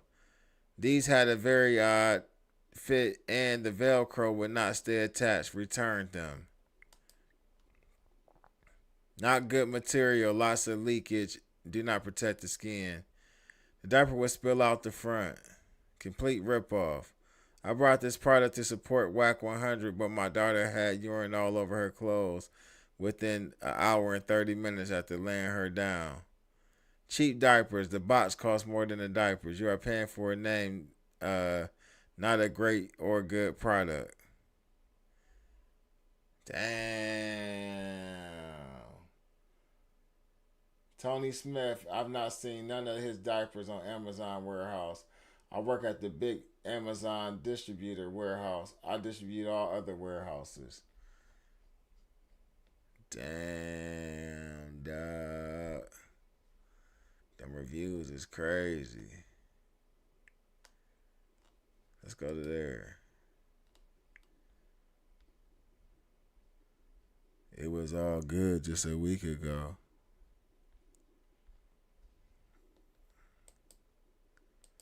Damn, that's wild. I wonder did they have anything else on the net though? Incredible diapers.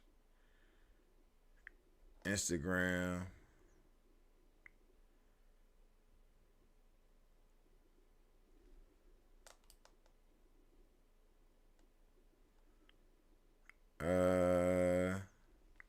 When was the last post on here?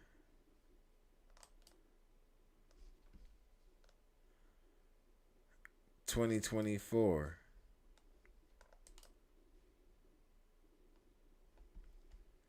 Yeah, I don't think it's official like a referee would have. I told y'all, Wack is just a scammer.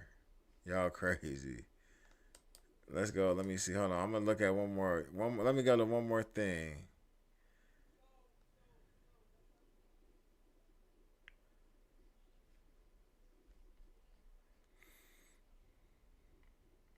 All right, let's get back to the video. That's it. No, because you notice how he came out of nowhere with it? The Shay girl? Wack who? I don't know him. I All right, that's a different episode. 500K. Thank you. 500K. Appreciate you, OG. We about to get that done, big dog. AD, I know the game, so I know if I'd have let that go. See, he want me to respond. That's all he wants. I said 500K, OG. We ain't talking about him no more. Yeah, but what I'm going to do is kill him with silence, and he going to look stupid. You don't power me. So Blueface not gonna say no, right? So it's good. You speaking for Blue? Is this the root of your Wack 100 beef as well? Because in full disclosure, I don't have a beef with him. I was on the podcast with him, and he was trying to imply that he had slept with you. Now I know you're married, and I very much doubt that, but he was implying that. He said that? Well, maybe we got a lawsuit for him now. I don't need no lawsuit because that shit ain't true. Like, well, I know it's not true, but he was sitting there with his shiny head, just like, yeah, me and her, we got a history. He did lie about having sex with Tasha K. You know what I mean? Regardless if he want to say he was trolling or not. Definitely lied about that. Wack who? Now I need names. We gonna go with this to the end. Off-camera smoke Who? break. What? Where? Receipts. You the nigga with receipts. Where? Who? Do you think I'm gonna let a little nigga like that knock me out? I just want to see how that work. He thinking because you're older, so he all that. But I've been gang banging since 1959. I've been in every major state prison in California. I ain't got no gang of hickeys upside my head and stab wounds. I'm the aggressor. I'm the predator. I'm not the prey. Right. Mm-hmm. I'm active. I walk these streets every day. I don't hide. I'm not in Dubai. I'm not in Acapulco somewhere. I went to his hood. He grew up in Pacoima, but he can't represent. So wait a minute. I gotta figure out where the fuck did Wack 100 get this from? Listen, Wack, and this is a challenge we're gonna put up. Where's the tape? You got tape of Nipsey getting his dick sucked, or by two niggas, or whatever the case is, or a chick, whatever the fuck type of gay stuff they was doing. You said you got the tape. You got the tape of Oscar De La Hoya dressing in drag. You got the tape. You got the tape of everything. Where is the tape? Listen, bro, don't be talking about Pac like that, bro. Hey, That was first something of all, different. any nigga that say it was an East or West Coast beef is a certified, bona fide fucking weirdo. Listen to what I just asked you. You're a That's weirdo. That's a Pac business from move. New York, Biggie Puff from New York. That's East Coast, is it not? The words was coming out of an East Coast nigga's mouth, bro. But he had a whole West Coast corporation backing him up. He ain't had no corporation. I'd like to tell Tupac keep his guards up. We ride with him.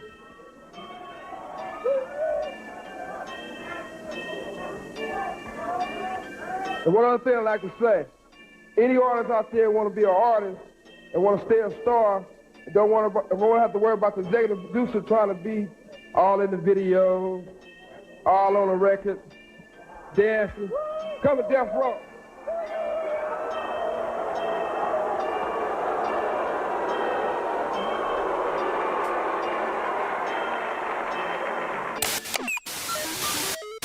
My goodness. Let me ask y'all a question. Do y'all think that, because I remember back, like, Suge was like larger than life, so to speak. You know what I mean? As far as his persona in the music industry back then. You know, a lot of people, they said, were scared of Suge and them. I'm wondering, though, how would Wack have been if he was around in that era? Would he have the, because at the end of the day, he has the ear of the people, regardless if y'all like what he's saying or not. Would he have that same vocal influence back then as he got now? You know what I mean? I think he may have an advantage because of social media right now. But at the end of the day, like when we thought of the West Coast, it was like Snoop, Pac, Dre, Suge. You know what I mean? Not in that order, but they was the big dogs out on the West Coast. It's from LA at that time and rap outside of LA though. How we looked at them. Now add Wack 100 into the entourage of Death Row around Suge and them. Like, I don't think he could stand out around those guys at that time, at the heights of their careers and shit. And we hear him say like a lot of crazy shit about Pac. You feel what I'm saying? Like, that people don't really agree with. But I'm asking a question like, who would Wack be standing next to Tupac, though? Like, cause he like to talk about how, you know, people is nobodies a lot. Put him next to those people who, you know what I mean, they claim that he knew about it, he was connected to at a time when they was, you know, Suge was basically, wasn't a Suge at that time. You feel what I'm saying? He was a different Suge after Pac and Snoop and all them left. The money was different. The influence was different.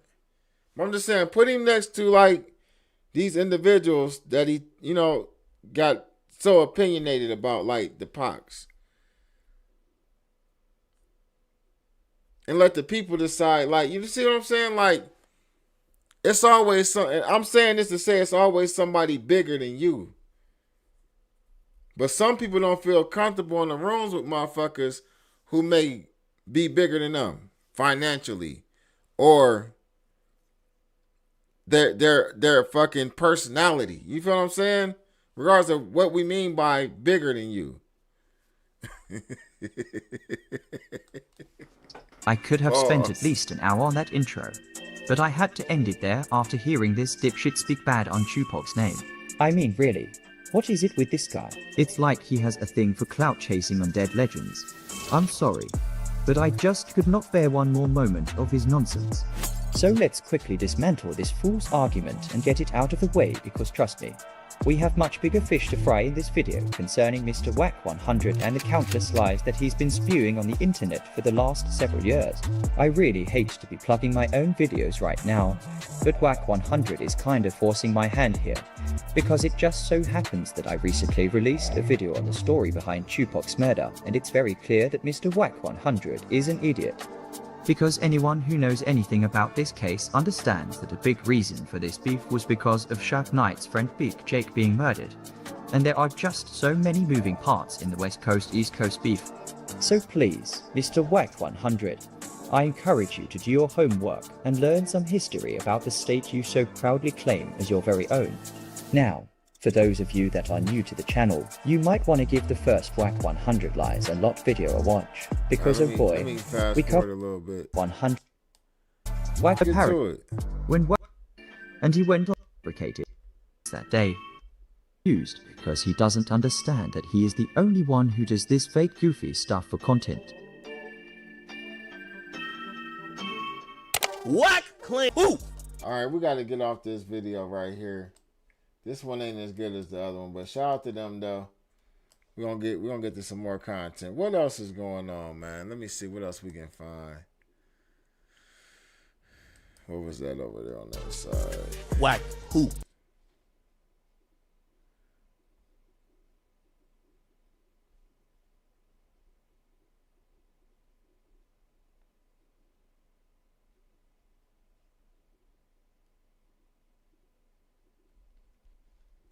What's that IBM hoodlum dude? Let me see.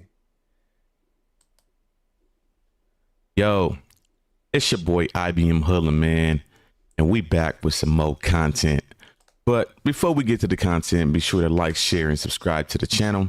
And if you are not following me on Instagram, be sure to slide over to Instagram and drop your boy a follow. IBM Hoodlum on Instagram. But let's go, man. Let's get right into it. Is this how FaceTime looking? Who is Wack FaceTiming? Who is this lady right here that Wack is in the FaceTime with? I feel like this, I ain't gonna lie to y'all, man. I feel like this is kind of like dirty, well, not necessarily dirty macking though, but goddamn, like, Wack's household probably gonna be fucked up after all this shit that's coming out. Who the hell is this woman, chat, in this screenshot FaceTiming Wack? What is her name? What is this? Who is this woman? Where does she come from? And why is she FaceTiming Wack? I've spoke on this already, and if you are paying attention, you will see what I spoke on is actually happening again, right? I've always said that when I'm speaking on facts about what Wack 100 does, he tries to find a way to blind you guys to the truth. And he starts to bring certain people on his platforms and in Clubhouse to deter you away from what I'm saying. Now, I recently just brought up the situation with him being the first one to give up names as far as the No Jumper case, and 100% stand on it. He was the first one to give up names. He did it behind closed doors. He didn't think Adam 22 was going to leak that out to anybody, but unfortunately Adam did. Now, because these two are in cahoots, one will believe, one won't believe. I'm saying, but I know what I know. I know what a man said on the phone call verbatimly. You want to believe it? If you don't want to believe it, that's on y'all. But I want to break this down, man, because, he actually said something about what I said and called me a different name. He would never say my name. He know I am a threat, a huge threat on social media when it comes to content. So he never won. Hey, IBM Hoodlum, who is this woman that you got up, man? Come on, get to it. Let's get to it. To say my name. That's how he is. But that they put it on YouTube. And we're going to break down a lot more about how this dude is in the beginning. I'm not going to play the whole video. This shit is an hour. And crazy. That's her subpoena to tell. All Nah, man, I can't do that. When everything popped off, you heard one person in the background saying somebody's name several times. Lou. Let me go back a little bit. We do know. Then he turns around 45. You told him that. Now, I don't believe you stopped right there. I don't believe you stopped at that, brother. Now, this is where he's going to try to put what he did on Cannon. Okay. Now, the man just referenced, right, that Alex Alonso put the names out there. Then he turns around 45 seconds later and tries to insinuate that Cannon gave up the names. You see how this dude worked, bro? Just listen to it. I believe you kept going because it's only one person that knew everybody's name that I know, which is you. Gigi claimed, I didn't know everybody. I don't know the rest of them dudes. We do know Alex Alonso said them niggas' names. We know that. Nigga, I damn sure don't know them niggas' names. I don't know them niggas like that. All right. So that right there being said, right? Wack 100 is trying to claim that he doesn't know none of them niggas. Okay. Now, before the no jumper incident, Wack 100 was 100% around the homies from IBM consistently. Okay. Now, there was a time when I introduced Gizzy to IBM, right? And I'm going to pull up something for y'all real quick. There's a time I introduced Gizzy to IBM and, you know, he was running around doing. Later on in the day, this same day, I started getting multiple inboxes from the homie from the set. Okay. Because if you guys don't know, there was. Who is this? Now, woman? Alex Alonso worked with the DA. Time. But let's go. Run the content. Setting is. Bro. Let me retract that. He playing both sides. Because 1 minute he doing shit for Cannon, court and clear that up. Nigga, that's not how that go, nigga. Bro. Have them say anything. And there's a huge. Let me go to my fuck it. Come on, I'm gonna come in here. Her name is Bridget. They keep saying justice, but this is it justice or isn't justice? There's also one of justice too, though. He FaceTime Minnie. Vienna sausage. What is Vienna sausage? Bridget Wack pulls over after R&B and kids took to school. He's a weirdo. Wow. Where's that? Who got that content though? After dropping R&B off. Let me just look that up, man. Maybe I can find somebody talking about that. Wack. Let's just put that in there. Wack. Drop.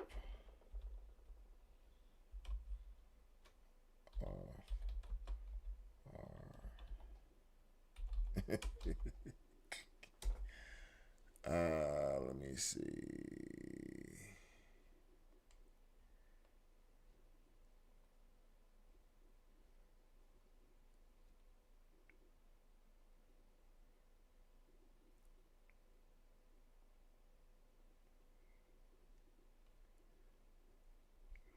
No, he the only one that got that up. Why he don't talk about it though? Huge number that will believe that. I see it all the time because I get DMs all the time. I get a bunch of comments all the time on clips and videos, whatever the case may be, because the narratives they spin. But like I said, Wack, you're a liar, bro. And you know you're a liar. Every time I mention this, you find a way to cover it up because it was you. You know it was you. Now I'm going to point out a lot of things to show y'all that he's a liar and he knew it was him. I already showed y'all one. You sitting up on this and this shit was posted 3 days ago. Right? And you say you didn't know none of the homies. F the whole trying to cover up him being the first ones to give up the names for the homies from IBM to Adam, and Adam told the police when they picked him up. F all that, right? What link is this? I want to point out. I'm just clicking on links and shit. What's this? I want you to stick your fingers in my ass. Where are you seeing? Oh no! Oh no! Seen that part, Huge number that will believe that. I see it all the time because I get DMs all the time. I get a bunch of comments all the time on clips and videos, whatever the case may be, because the narratives they spin. But like I said, Wack, you're a liar, bro. And you know you're a liar. Every time I mention this, you find a way to cover it up because it was you. You know it was you. Now I'm going to point out a lot of things to show y'all that he's a liar and he knew it was him. I already showed y'all one. You sitting up on this and this shit was posted 3 days ago, right? And you say you didn't know none of the homies. Well, I showed y'all a video with Gizzy from 2024. How you ain't know none of these niggas? You don't know none of these niggas. He's a liar. Cap. Now, y'all probably wondering who is this on the screen. Yeah, who the hell is she? Y'all don't even want to see the rest. I can't put the rest on the screen. Okay. But this is more proof of Wack 100 being a liar. So if y'all don't know who this girl is on the screen, this is Justice from the 100 side. This is the girl I thought that y'all said this wasn't Justice. Her name is Bridget. They keep saying Justice, but this isn't Justice. Okay. you know, he claimed he ain't deal with for so long. But as you can see, he's back on who he is, who he truly is. You know what I mean? This is something Wack does with multiple women. If you go look at my Instagram, there's already 2 or 3 clips up with him doing this with women. I wouldn't say transmissions, women. We have yet to see a transmission face in a video. Okay. But this is what he does with multiple women behind R&B's back. Supposedly there was a situation going on where he was getting How y'all feel about that though? He said, how y'all feel about what he said? You know what I mean? He said allegedly Wack does this behind R&B's back. Like, how y'all feel about that? Y'all okay with that? Like, is that cool or is that kind of like hating? Like, because you kind of like saying this is what I do behind my girl's back and shit. What y'all think about that? Accused of messing around with the girl Justice, and there's your proof on the screen that he did. Now, I got the whole video. I won't put it out, but I know a reliable source that might reach out and say, hey, I'll put it out. Probably the transmission again. And like I said, it just furthermore proves who this man is. Now, I want to just dive into something real quick because it's real concerning. And after transmission, after the whole trying to cover up him being the first ones to give up the names for the homies from IBM to Adam, and Adam told the police when they picked him up, F all that, right?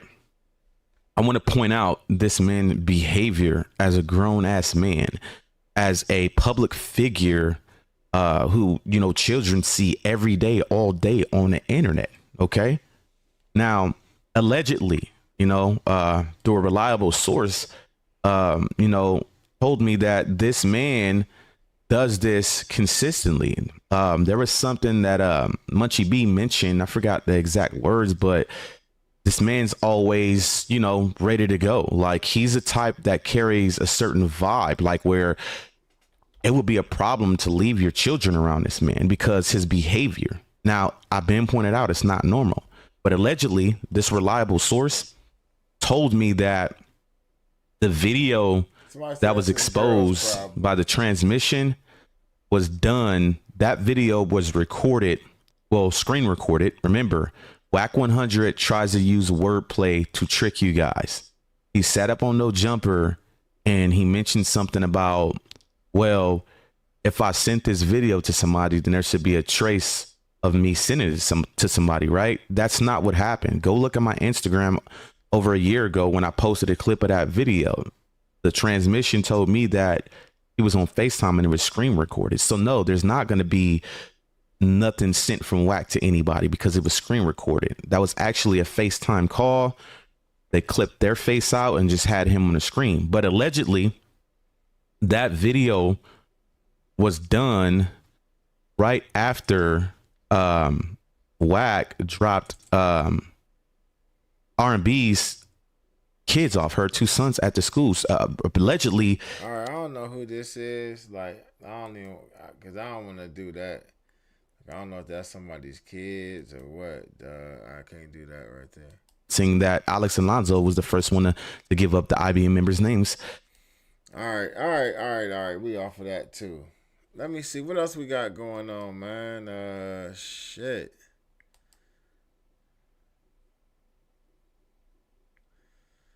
Where's the videos at where the women is on the internet like telling their story though? Like where's some of them? 'Cause I could have swore I had watched one a couple of days ago, and I've been trying to find it and I can't. Somebody has sent me the name of one of the channels. Let me see. Let me go to my DM.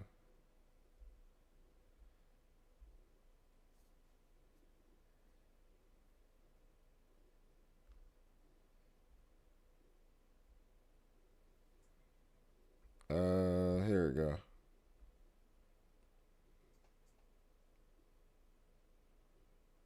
Dang, what's this right here? Let me look at this up. Wack 100 sued over a church.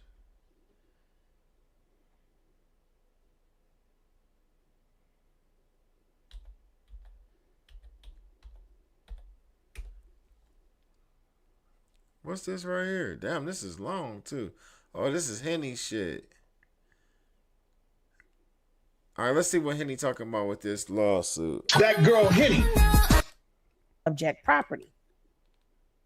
So now you know agreement, specific performance, declaratory relief, okay? And they was going up against Travis D. Wilson, and you will do the same thing to any and everybody that crosses your path. So now, ladies and gentlemen, boys and girls, what we're going to do is we're going to re-pull those court docs and we're going to pour up on this. Now, I'm not going to give you anything. I'm not going to tell you what happened was. I'm just going to go ahead and I'm going to show you.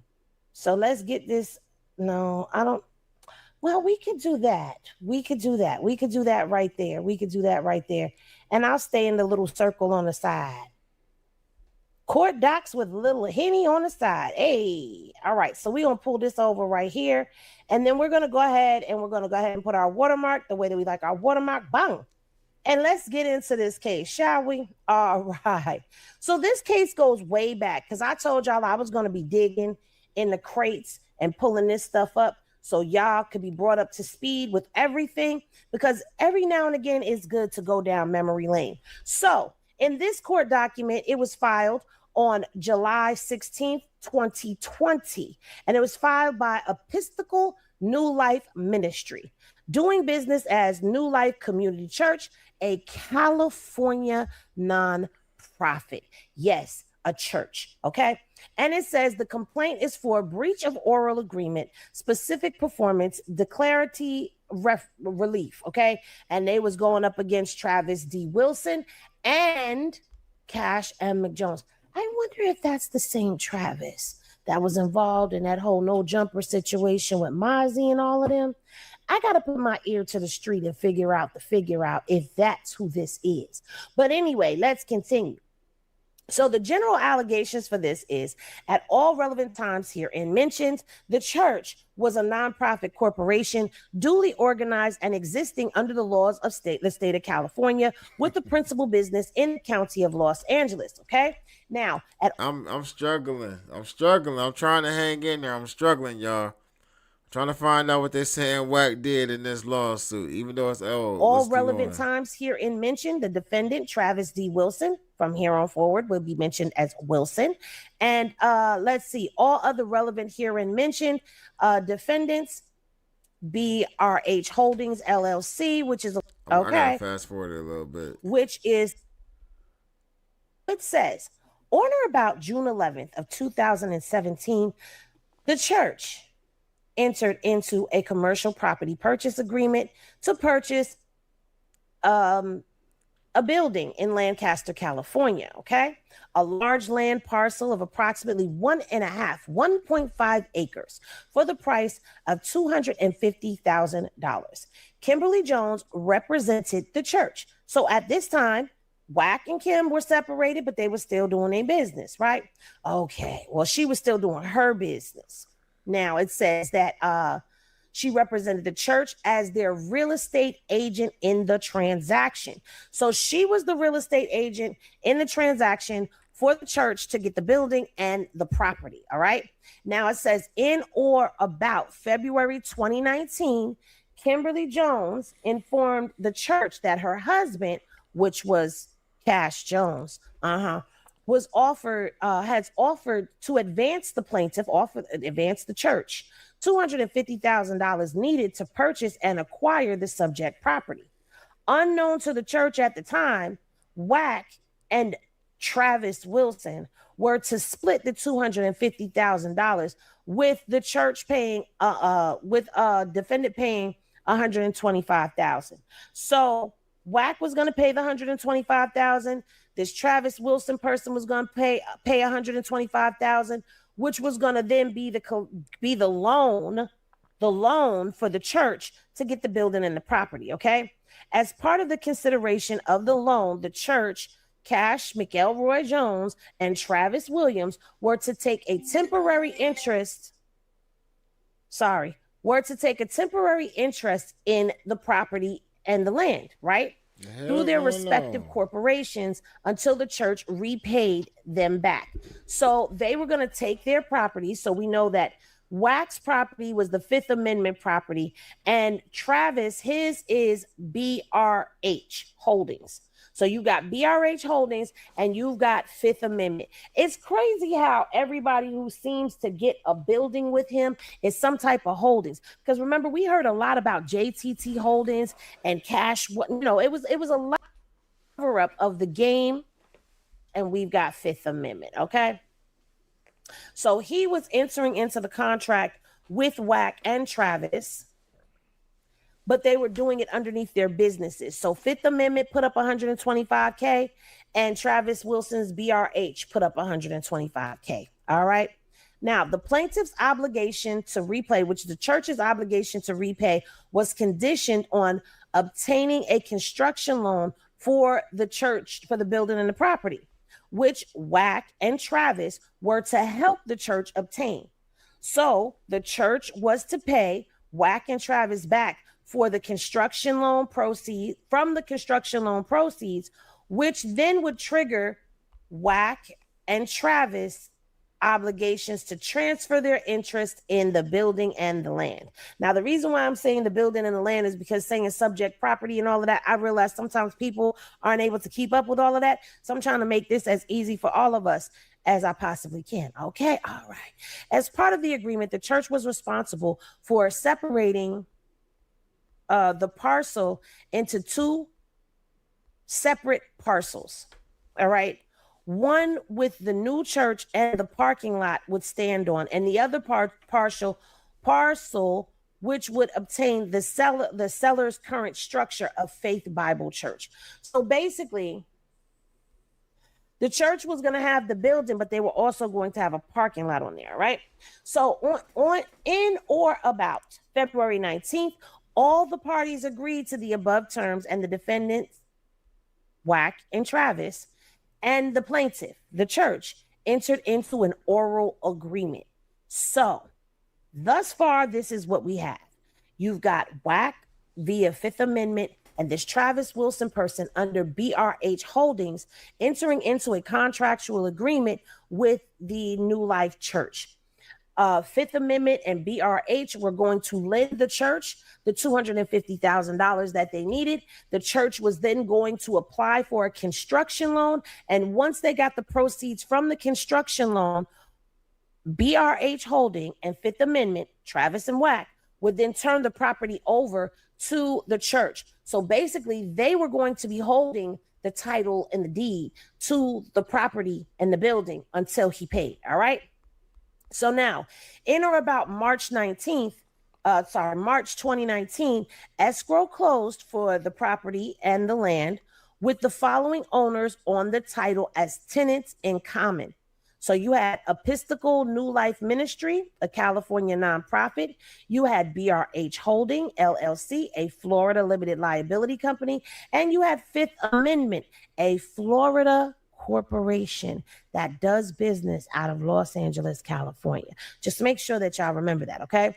As required by the terms of agreement, defendant Travis Wilson, BRH, introduced the church to an affiliate, which was Griffin Capital, to assist the church in obtaining a construction loan on the building and the land. Griffin Capital in turn identified a lender, Five Star Banking, to write a construction loan for the church. On or about January 5th of 2020, Five Star Bank sent the church an expression of interest letter outlining the general terms of the construction loan in the amount of no less than $1,250,000, or 65% of the appraised value of the building and the land. So he ended up getting a loan for way more, $1 million more than what he owed to Wack and Travis. Okay. Now, the church incorporates and realleges by reference each and every allegation contained in paragraphs 1 through 20 and everything set forth, meaning everything going forward. Okay.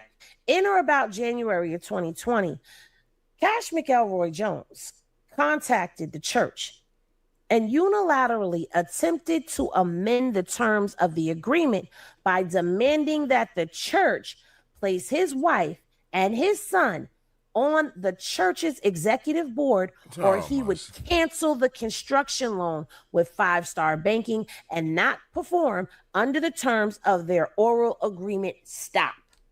So hold on. Wack went and got the. Hold on. Let me go back. 'Cause I ain't gonna play it. I'm saying so.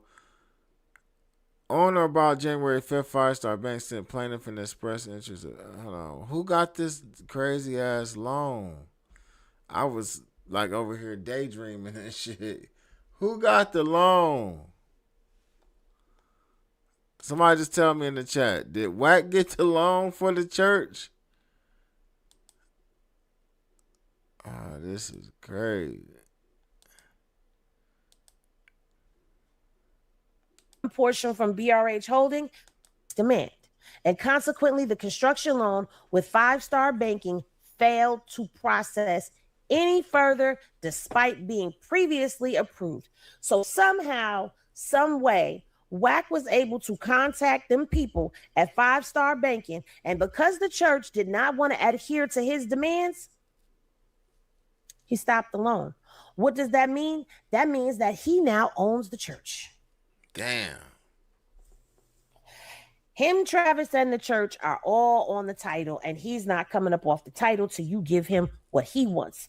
Now, that's a side demand, and that actually has nothing to do with Travis. So I'm wondering if this Travis Wilson person knew that Wack was doing this.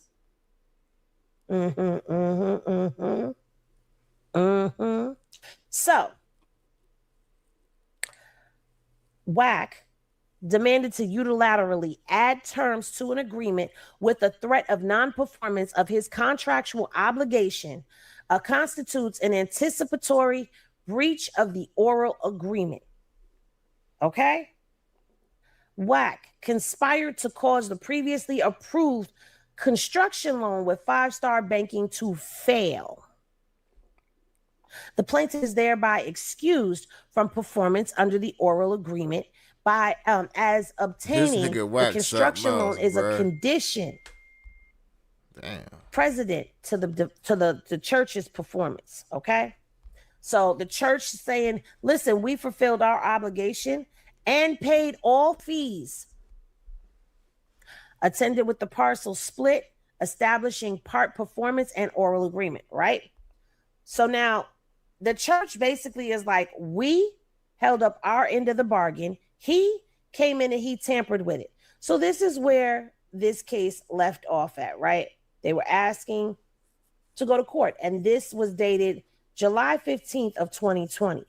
Well, I don't know if I told y'all about this or not, but in 2023, on January 23rd of 2023, there was an order to show cause for dismissal, and it says settlement, which means that there was an outside of court settlement and agreement between Wack, Travis, and the church. So instead of settling this matter in court, it was settled outside of court. Let me show y'all that. Oh, y'all seeing it? Y'all see it right here. And it says settlement. And what happened, Henny? What happened? So what had happened was there was a request for dismissal of this case with prejudice, meaning it can never be brought up again. Case closed. Did the church get their money? Did they ever get their building back? We don't even know because there is nothing further. But it looks like towards the end, this may have been settled between Travis and the church because they're the only two that show up on this paperwork. But now, what does this have to do with everything that's been going on, Henny? Because if this man, we started here with the church, because if this man will behave in a diabolical manner, shout out to Active Chucks, what's popping? If this man will behave in a diabolical manner as to strong arm a church out of an agreement, if they didn't adhere to his terms of the contract, what makes you think that anybody doing business with him is safe? No one is doing business with this man is ever safe, ever. But to do this to a church shows you have no soul. You have no moral, no principle, and it's highly demonic, in my opinion. In my opinion. That's in my humblest of opinions. Now, I have more court docs that I've pulled and that I've covered, and I'm going to be getting into all of those court docs. All right. Let me see. Strong garment of church and sue for assault and okay. This is another lawsuit. He getting this lawsuit for assaulting actor Ken Lawson. I don't know who that is. Let me put. Henny got all this shit though.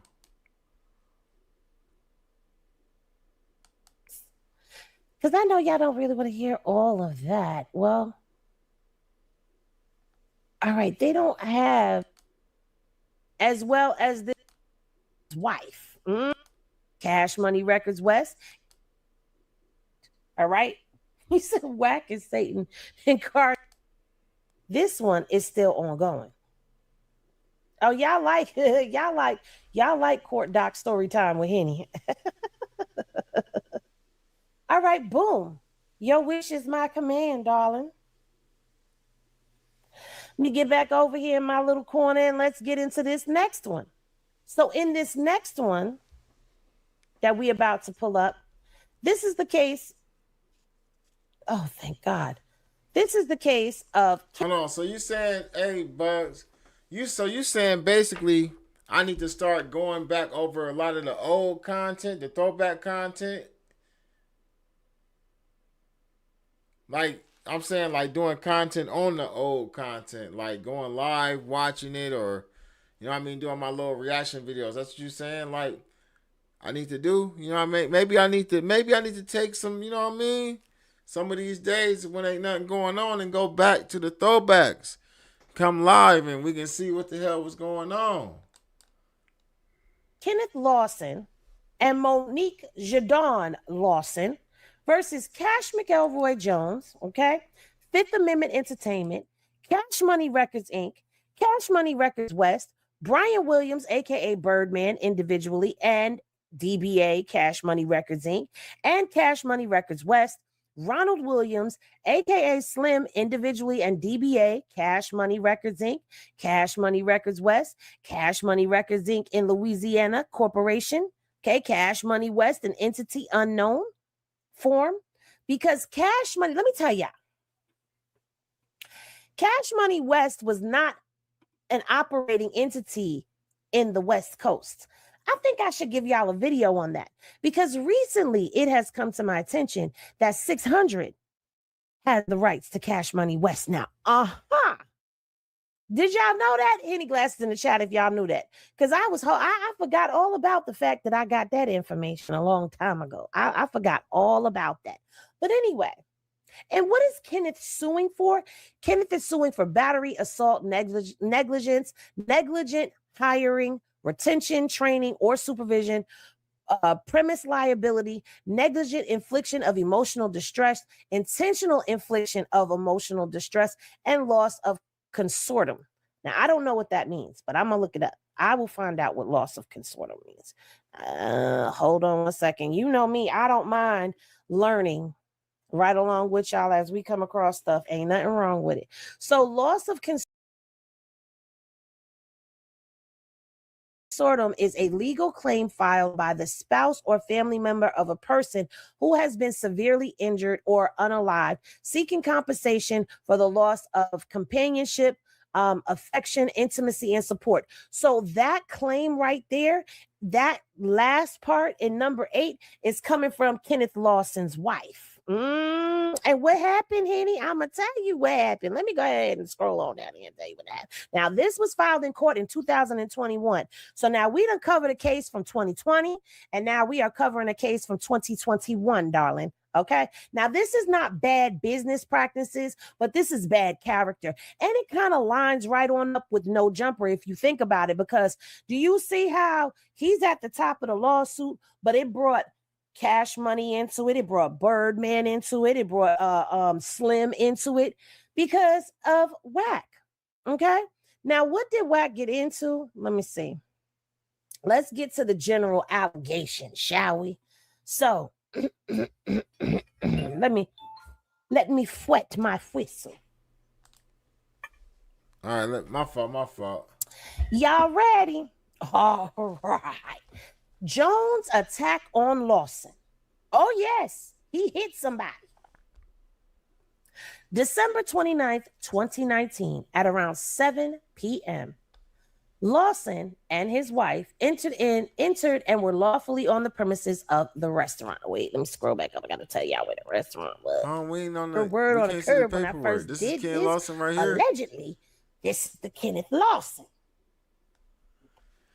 Let me look that up. Is it another video on Henny that? Glasses in the chat if you know who this is. If you've seen him in movies before, let's see. Yeah, we done seen him around acting and stuff. What show was that? Moesha. You done punched the Moesha actor in the face? Yeah, he know who to do that to. Oh, hold on. I did a video on this. We ain't gonna watch my video, though. We gonna watch somebody else's video. All right, let me see. Wack 100. Ken Lawson. Damn, I can't believe I did a video on this, though. Look, 5 years ago.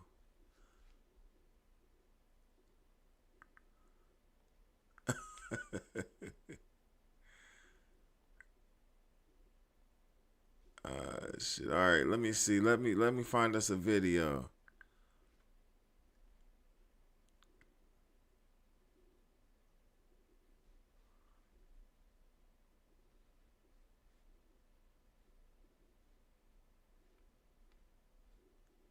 All right, let's go back up. We're gonna rock out with this one.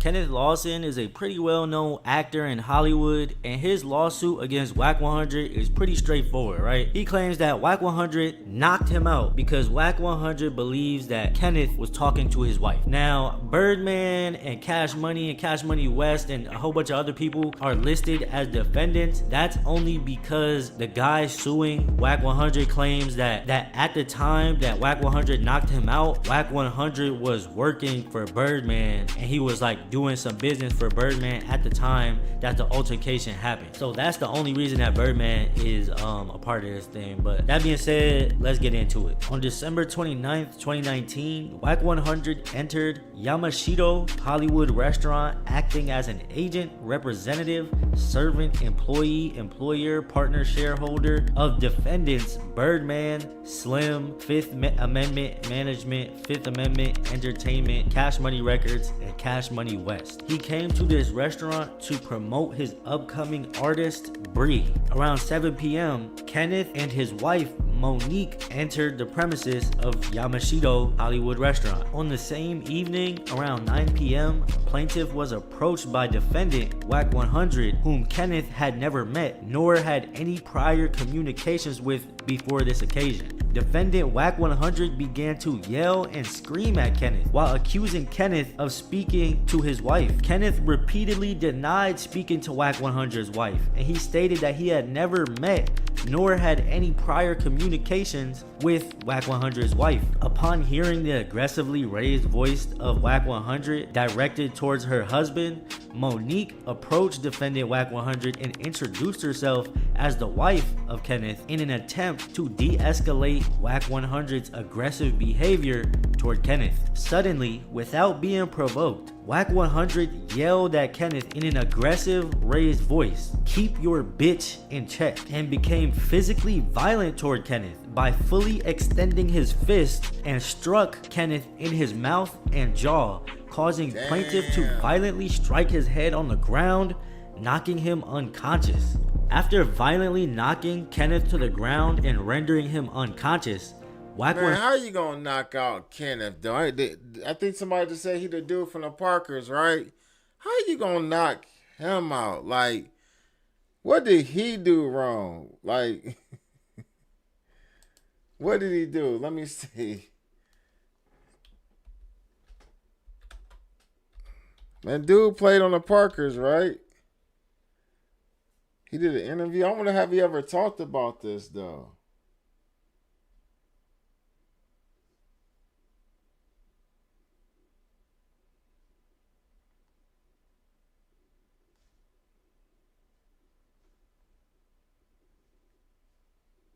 Let me see. Who was he? But whatever you do, don't panic like my brother.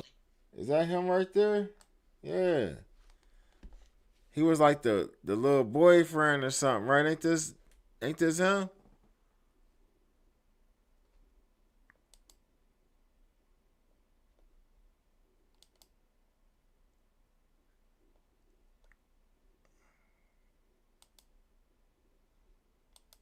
Damn, Wack. You knocked the nigga out and told him to keep his bitch in check. 100 turned around to the plaintiff's wife, who was in a state of Wack shock. is Wack. Wack 100 fully extended his fist toward Monique in an attempt to strike her. You tried to However, punch his he was bitch, too? restrained by other restaurant guests who were intervening. After attacking both plaintiffs, defendant Wack 100 in an aggressive and raised voice yelled, "Pyru, Pyru." Yep, they ain't lying. That was it. They said he said Pyru. They ain't lying. Go on and pay him. Which is a gang affiliation that defendant Wack 100 proudly admits to be an active member of for over 20 years. Defendant Wack 100 immediately departed from Yamashita Hollywood restaurant before the Los Angeles police could arrive. Kenneth was immediately rushed to urgent care, where he was diagnosed and treated for a 4-inch deep laceration to his lip, chin, and multiple fractures to his jaw. 3 discs. Dang, he fractured cuz's jaw. But dude don't come off as somebody that can fight anyway. Dislodged teeth and 1 tooth knocked out, which required the wiring of his jaw for 3 months. Kenneth also suffered from disfigurement to his mouth, severe headaches, neck aches, dizziness, excessive loss of weight. Plaintiff has also seen and continues an ongoing treatment with maxillofacial surgeons, orthodontics, and dental specialists, and other medical treatment as a result of the injuries that he suffered. Wack 100 has admitted to being an active member of the Pyru gang for an excess of 20 years. As a member of this street gang, defendant Wack 100 has a reputation for inciting violence, causing mayhem, and grave bodily injuries to others. Defendant Man, I mean, this a lawsuit, man, but come on, man.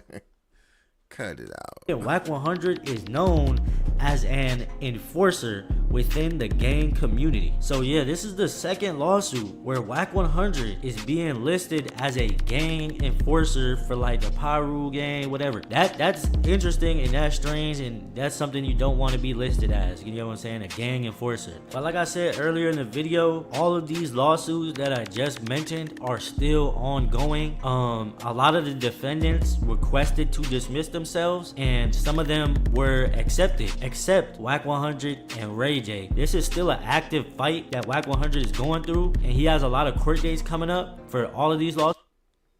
Man, what's up with all these lawsuits, cuz?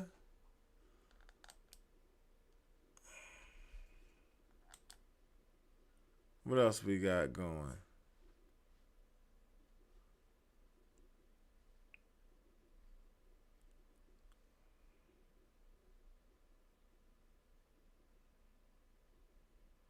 What else we got going?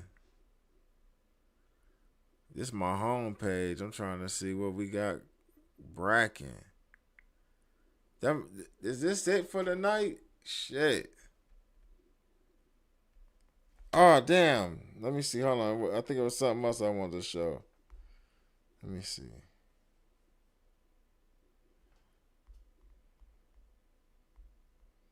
Oh, this white boy on your ass, Wack. Let's pull the white dude up. It's a white dude on Wack's ass, right?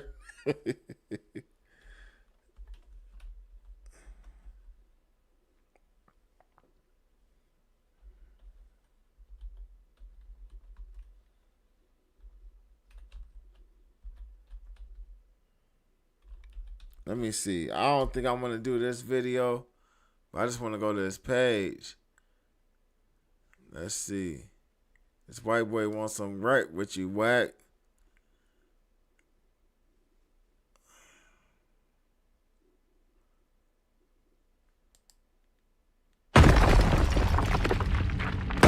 White boy wants that action. Beat That Entertainment. Welcome back to another episode of BTE TV, and today we're talking about Wack 100. Now, I know I talked about Wack 100 a few times, but I mean, it just keeps on getting worse. This week, they was doing the Adam and Wack show, and Adam decided to let Moose Man come on. Moose Man? No. We ain't about to listen to that one, though. Let me see this one. Too. And the bullshit you gotta let be bullshit. You just gotta laugh that shit off. Okay, that's what. Right? You gonna have a listen. I don't give a fuck about what it is. A lie of the truth. You're gonna have. He said the white boy. He told the white boy to pull up the no jumper. But if you're suing shit, buddy, I don't think it's you neither. I will say this though. My last time making a video on Wack 100, he ended up messaging me on Instagram and threatened to kick my ass up at no jumper. Wack 100. All right, let me read that. Hold on, let's read that. What did Wack say to him? Wack said, "Should have just asked for an interview instead of clout chasing, bozo. Now you're blocked. And get your facts straight, right? Never said I didn't like Mexicans. I said I don't play games with Mexicans. Get your facts right. Now you're blocked and can't cross my bridge. You know where no jumper is. All you got to do is come playing and you will be played with." I fucked that up. Instagram and threatened to kick my ass up at no jumper. Wack 100. I would love, it would be my honor to show you a real fade. If you would accept, I would be so grateful. I would be so happy. You'd make my day if you would actually allow me to kick your ass. Now, you can do all the little street shit and say all the little street shit, how you're going to get me jumped or beat up by multiple people. I have guys too. I don't have old ass gangbangers. I have young, in shape lads that will watch me go to war. So my thing is though, is Wack 100, bro. Don't get mad whenever your content. You're always putting content out about everybody else. You're constantly doing shit. I mean, shit, this video right here of you last. Man, the white boy tripping. Yeah, all right, whatever. I thought we was going to see something. I think this might be it, though. I think I might be done for the night. Tapped out. Yeah, I'm a little tapped out. Did you see Bull that got shot? Chud. Yeah, go for me. What's his name? I don't even know what happened for real. I don't even know what happened. Let me see if I can even pull up a video because I really ain't paid too much attention.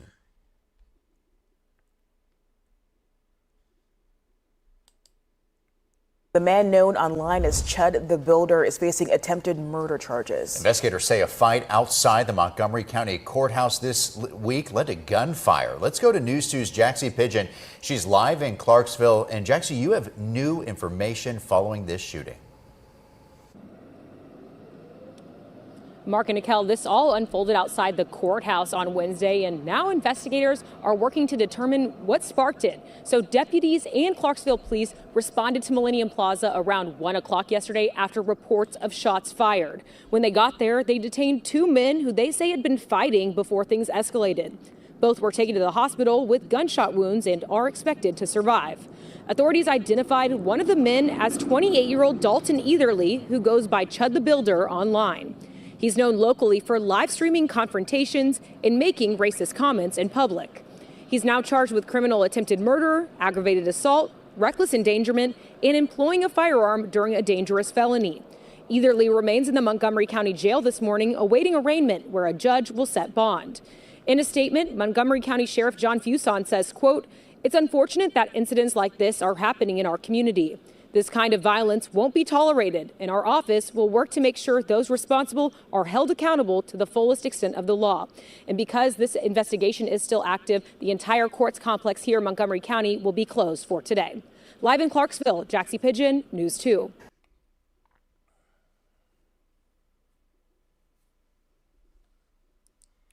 Yeah, that kind of did give me enough information that I need to know about what happened. Chud the Builder at the provoke him. Nah.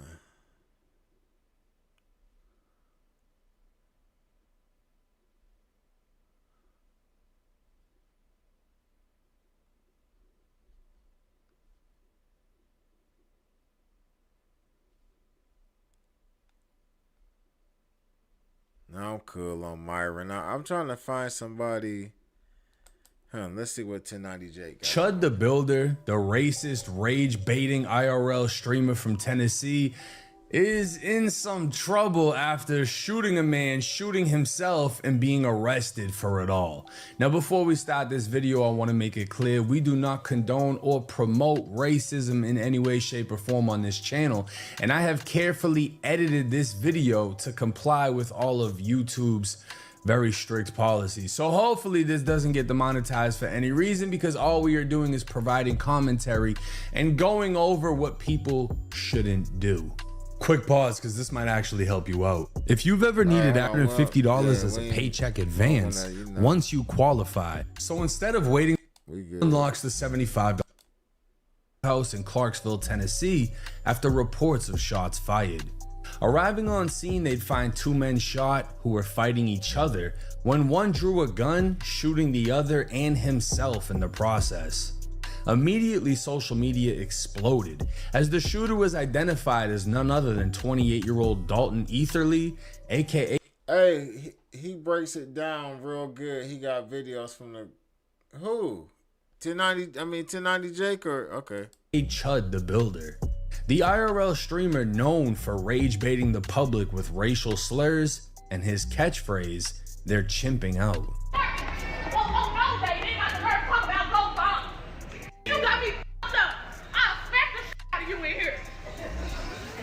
Yeah, keep talking shit, I'ma show you. It's the usual suspect. And I'ma show you. Don't say a mother thing to my kids. I wonder who pissed her off. She's chimping out. Chimping out. Yeah, man. Don't say shit to my kids. She's chimping out. Now this video would clearly show a woman enraged, but wouldn't show the interaction leading up to it.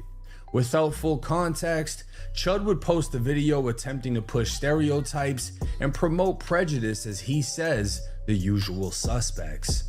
But in this next video, Chud would blatantly use the N-word and show everyone the type of person he is.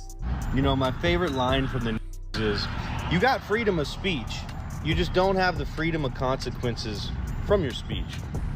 It's like telling an inmate, "Hey, you got the freedom to leave your jail cell. You just don't have the freedom of consequence. Hey, you got the freedom to speak, but we're going to threaten you with deadly violence if you do use that freedom. Hey, you got the freedom to leave your jail cell, but we're going to threaten you with deadly violence if you do use that freedom." It doesn't sound like the inmate's very free. Oh, well, we all know that because he's an inmate. Oh, but it doesn't sound like the white man's very free. You're gonna threaten me with deadly violence? You're gonna threaten to starve my family and my company? Am I really free to do that?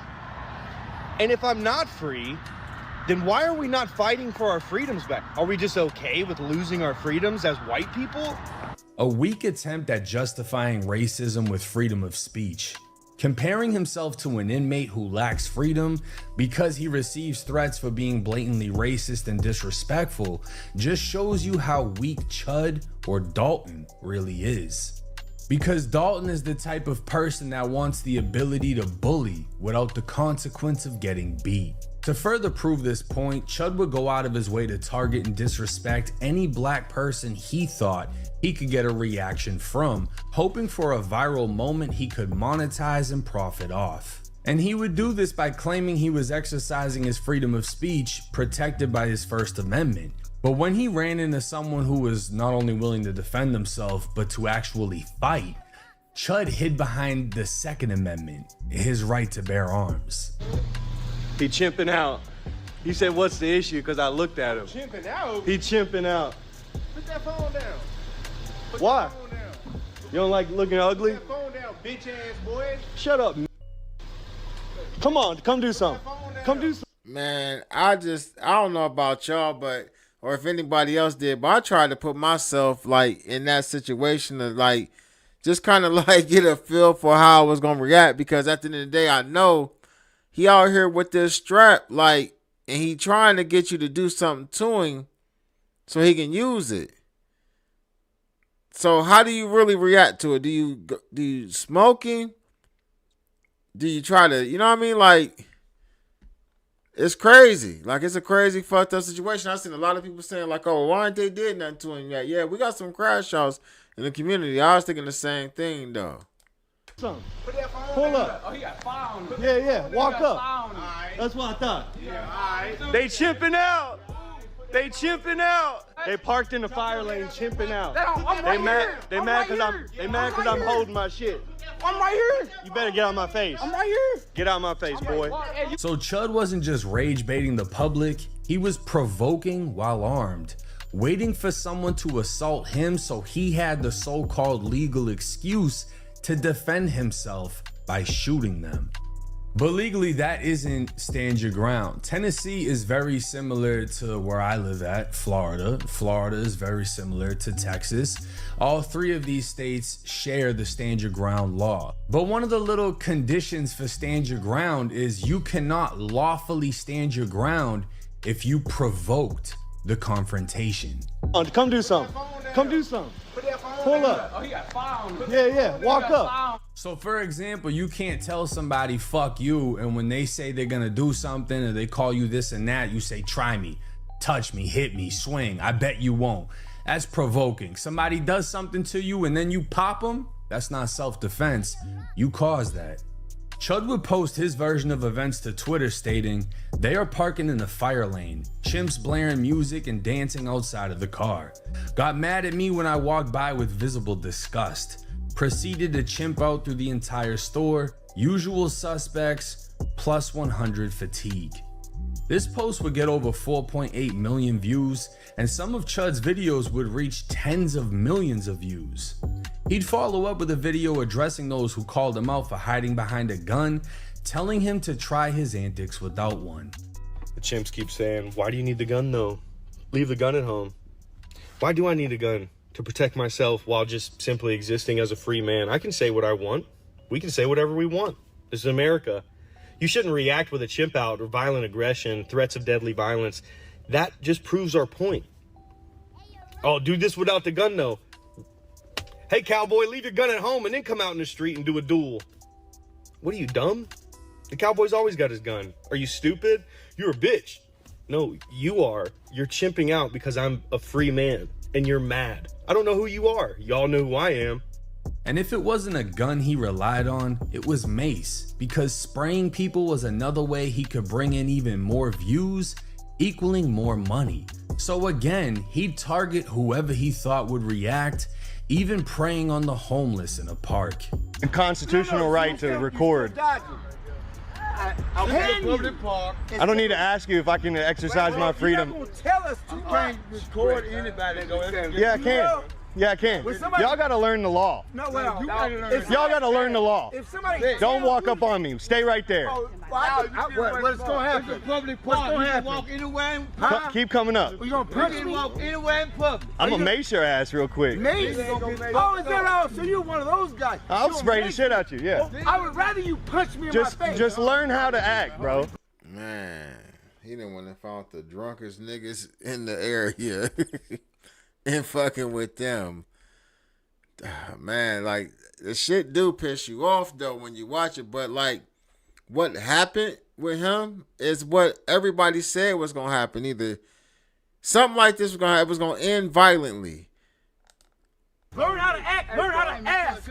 Learn how to ask. Why are you acting like a right now? Acting like a what? You heard me. Sit down.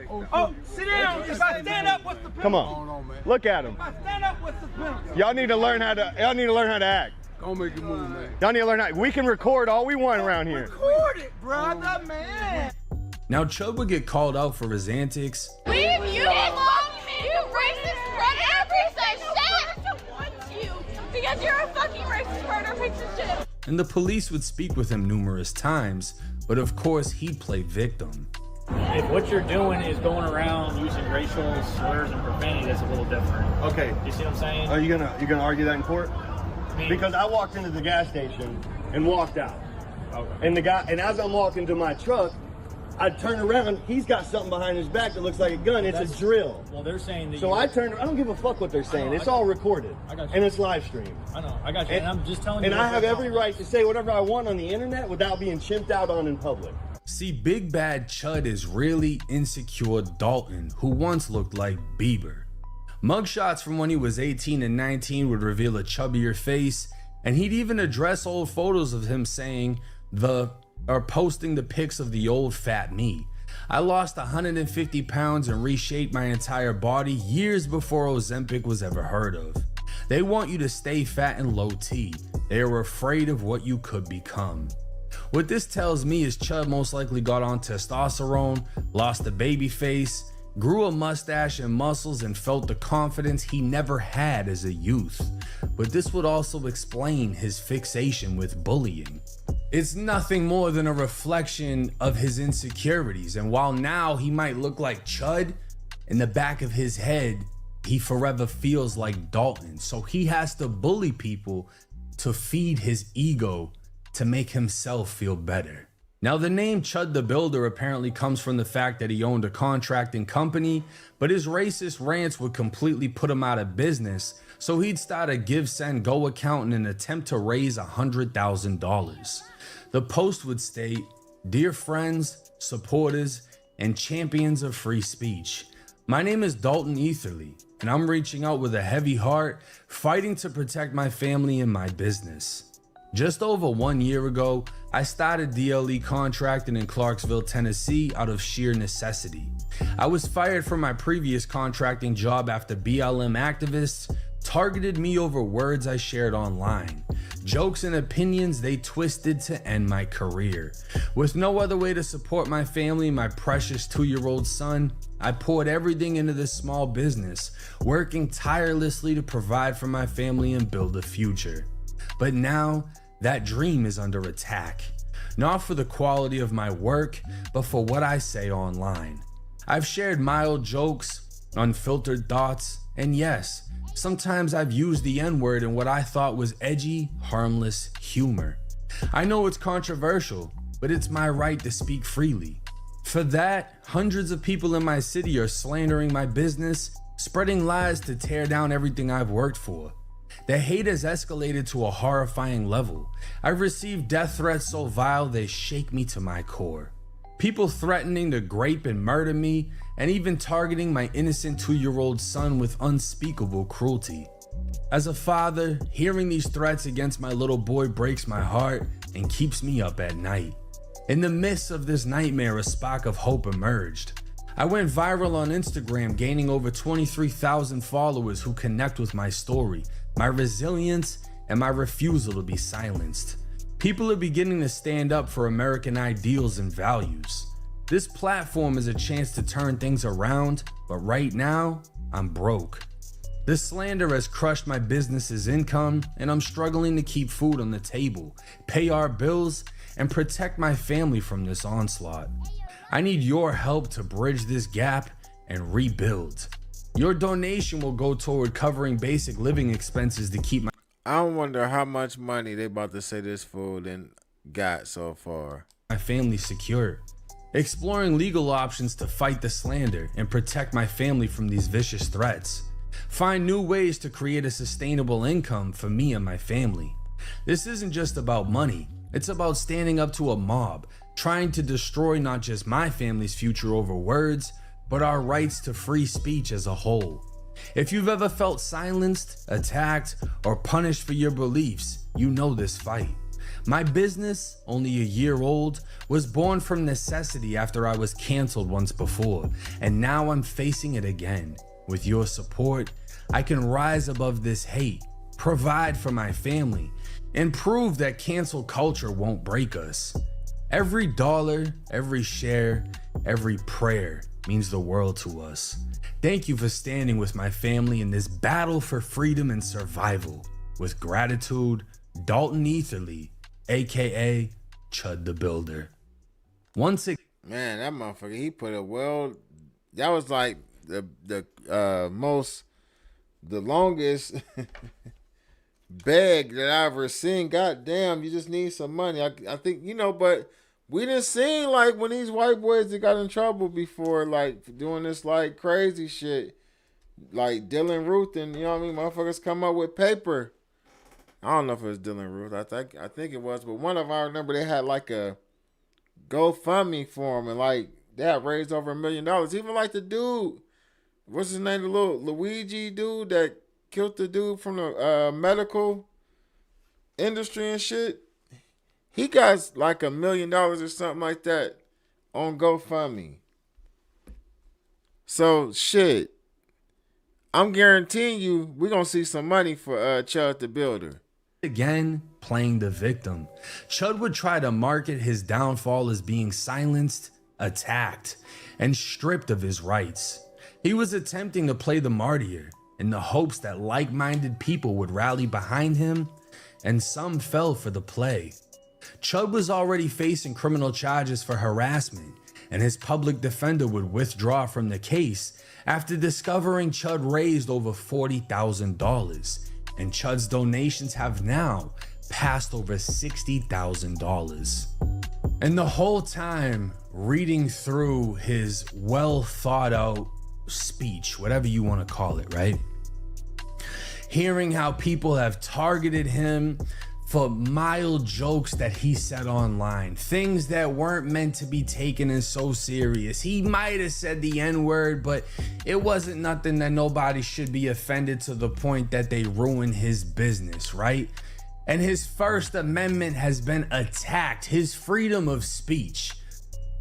But you know what other right he had the whole entire time? The right to shut the fuck up.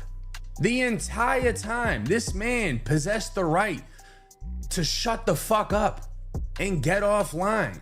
And if you can clearly see that what you're doing is building a hate train of people that do not like that shit, why would you continue to do it? I should have the right to piss off a bunch of people, but y'all shouldn't have the right to be upset with me. So when your reviews go so bad, your business tanks, you want to blame it on the people, but not take responsibility for the shit you spewed into the world.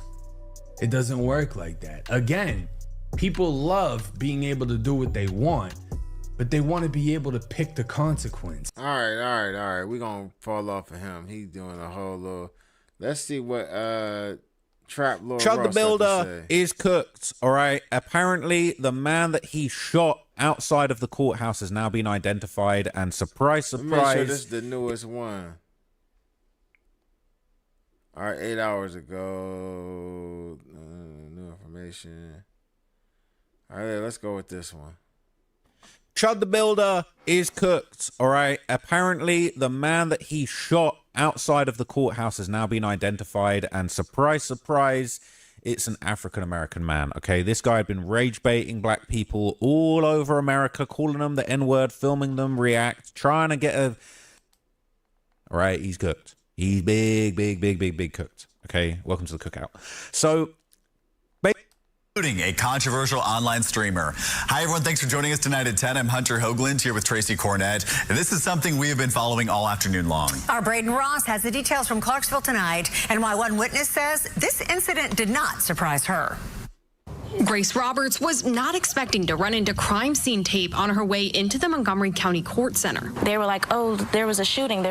But when she saw who was involved... It's actually not surprising. It feels like it was one of those things that was bound to happen. Roberts took this video showing controversial online streamer 28-year-old Dalton Etherly being wheeled away on a stretcher. According to the district attorney general for the area, Etherly and another man got into a fight outside the courthouse, which then escalated into a shooting, although we don't know who pulled the trigger. Both men were shot. One was taken to a hospital in Clarksville. The other was life-flighted to Vanderbilt University Medical Center in Nashville. I've noticed for the past couple of months, he's been messing around with people with his live streams. Etherly is known on social media for approaching people in public while live streaming and using racial slurs, claiming to be fighting for freedom of speech. He just knows how to...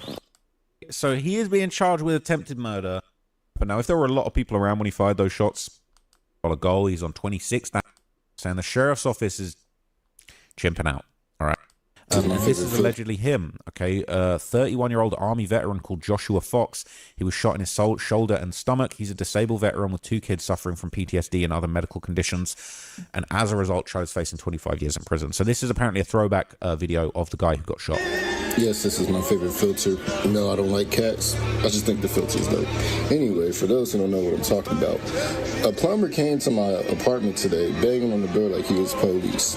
I got PTSD. I've been arrested at this residence too many times. So I just hurry up and open up the door.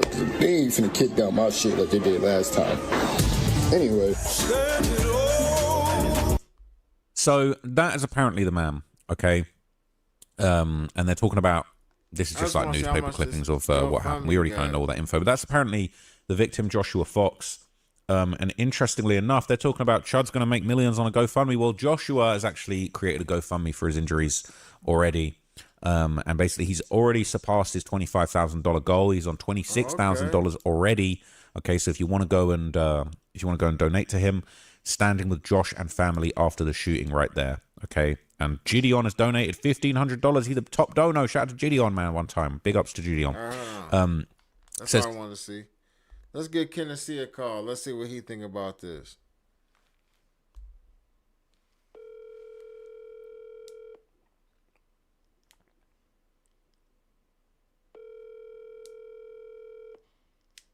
Oh, what up, fam? What's going on? Shit, sitting over here, goddamn it, pouring up, goddamn it, doing spring cleaning, listening to the show. Man, we should hop on, what you call it, real quick. What, on this? Yeah, I think I can pull you in on, what's that we call StreamYard? Oh, yeah, shit, yeah, sure. Shit, I'll jump up there, ain't you? Let me try to start one up, real. Let me see. While you on the phone, what's been up though? Man, been sitting out here chilling. Got a lot of my family from Chicago and goddamn Mississippi and Tennessee out here for my cousin's daughter graduation. But you know, I'm sitting over here chilling. What's going on with the Chud the Builder? The who? Chud. That dude, I think that dude look like a damn gay cop porno star or some shit. He getting funded. And these people are funding him to do kamikaze missions. This shit is some crazy shit. The white people numbers are already down. He ain't doing nothing but making it worse. Now, what would you have done if you ran across Chud the Builder? What was you gonna say to him when he called you a nigga?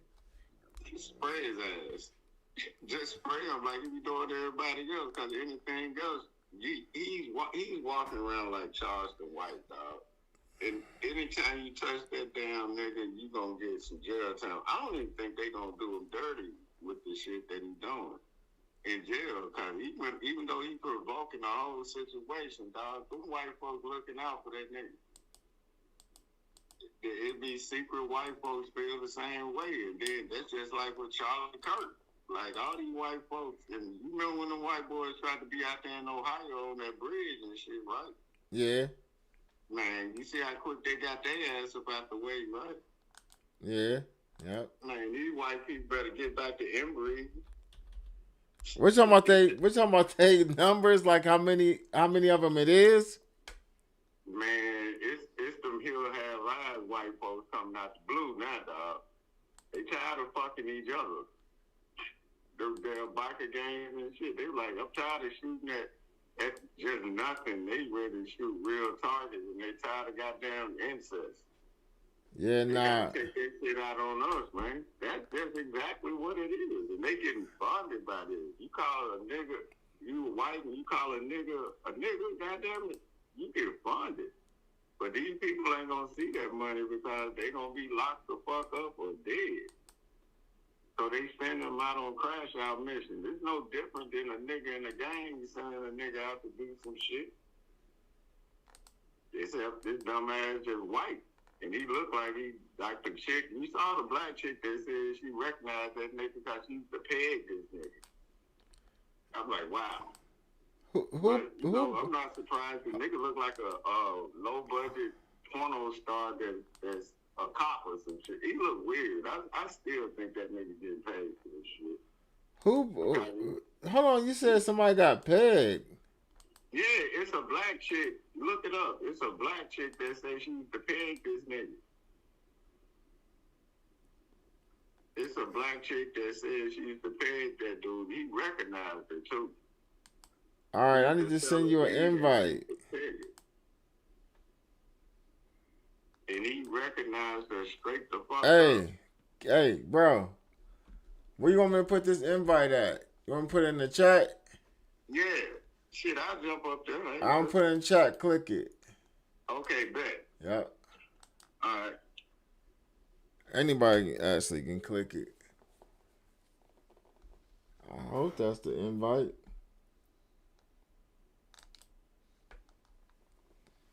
Can y'all still hear me though? Cause I know, yeah, y'all can still hear me. See if he click on to that real quick.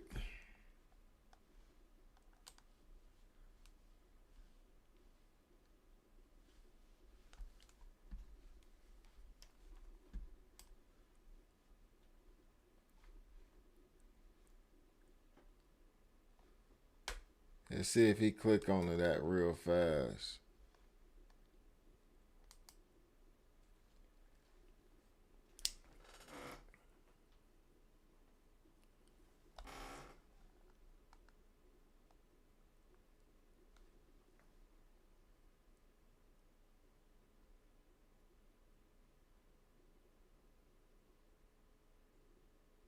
What'd you say? Listen and tell Yale noticed he didn't say nothing to Adam about it when Adam talked about it more than anyone, okay, and said he believed it, okay, to his face, okay.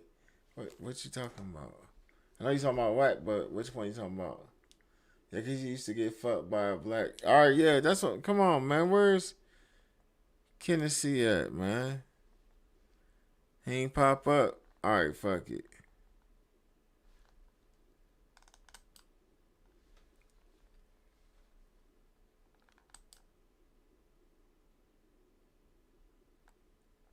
All right, there we go.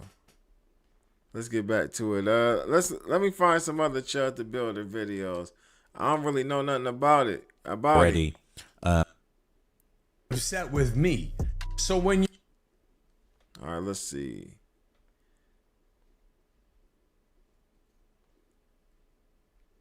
I seen somebody said, oh, here we go. Flacco. Chud's career is officially over before he even got started. Now the very same people who supported his racist antics no longer support him because the real him just got exposed. This 1 in a millionth chance occurrence that took place on Chud's live stream that has initiated his downfall is nothing but God. Look at God. Now, Chud ran across a black woman that apparently he slept with in the past. Oh, his. All right, that's how we ain't got it. We ain't got it. Chud the Builder. Let's just say black girlfriend.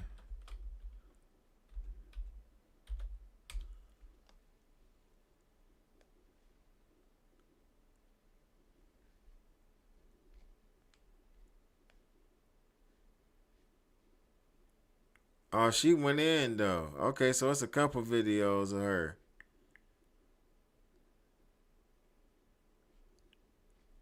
All right, let me go to one of the first ones. Chud.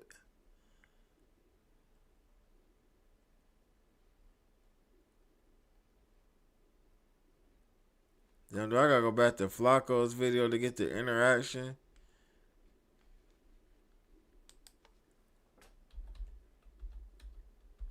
Damn.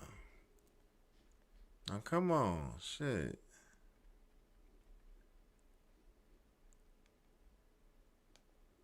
Let me go to his video real quick. He got it in here. But I get why he had to go.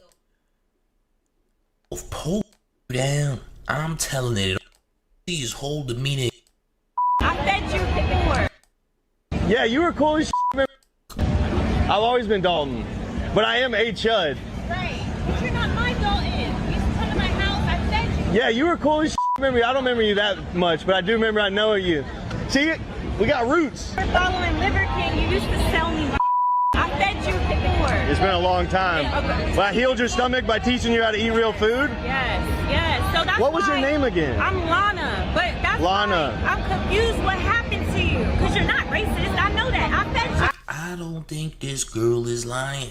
I mean, she doesn't have a reason to lie whatsoever. Chud the Builder made false claims about the situation that, yeah, he did something with a black girl and all that, try to make it look real masculine. Black girl says, hey, I was the one that was masculine here. You.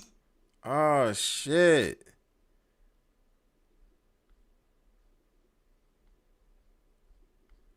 How did I miss out on all this good ass content? Where's that video of her at? It was like when I first came in. Damn.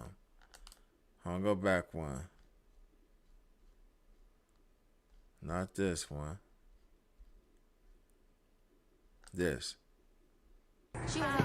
What's up, y'all? Lily Venus here. Pretty with a big. It's literally in my bio. I'm only bringing this up because Chud the Builder's cameraman put our conversation on Broadway on YouTube. Now millions of people know what I look like fresh off work. Great. But in the caption it said that black woman who used to smoke mid and get raw dogged by Chud the Builder. Well, he's not lying. I already told y'all we used to smoke. He used to sell me weed. And we did raw dog. A lot. Me, him, and my ex-wife. I am a professional pegger. It is no secret that I perform prostate massage. What? What the fuck? If you will, for men. I've been doing it for a very long time now. Most of my clientele is white men. We sign NDA agreements. I talk about me pegging all the time. Man, I'm just saying, I always heard like they was on some other shit on the other side though. I mean, but it's a few of them running around this motherfucker too though. But I never tell you names because discretion is key. Confidentiality is why my client list is so long. But Chud mentioned it first. I think that he said it the way he said it because the white supremacists were probably like, ew, you used to hang out with a black girl, shame on you. So he had to make it sound good. But see, here's the thing. I have not Dalton since like 2015. He was a little chubbier then. His cheeks used to clap in such like the cutest way. Now Chud, he doesn't even have a little chubby butt no more. So I probably wouldn't him again. But I'm wondering, did you bring that up because you want to spin the block? Now, when I first met him, he was a virgin. And I'm having a hunch that he probably hasn't been since me and my ex-wife.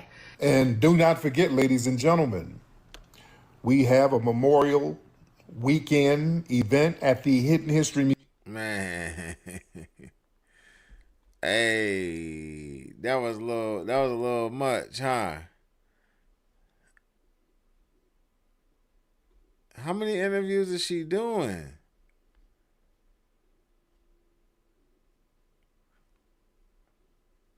I know Kennedy talking about he backstage. I done clicked off of it now.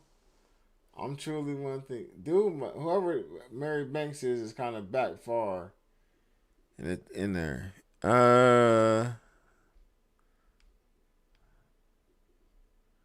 That's it on that.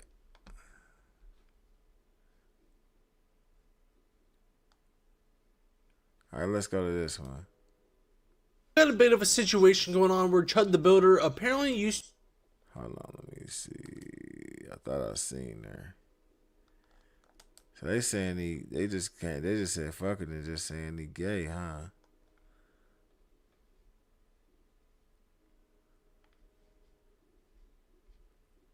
Cause she came out and said she was pegging the dude. All right, we cool. Fuck him. He in jail. That's what he get. What else going on? What else? What else y'all want me to? You know what I mean? Throw something else out there. What else y'all talking about? What else I missed?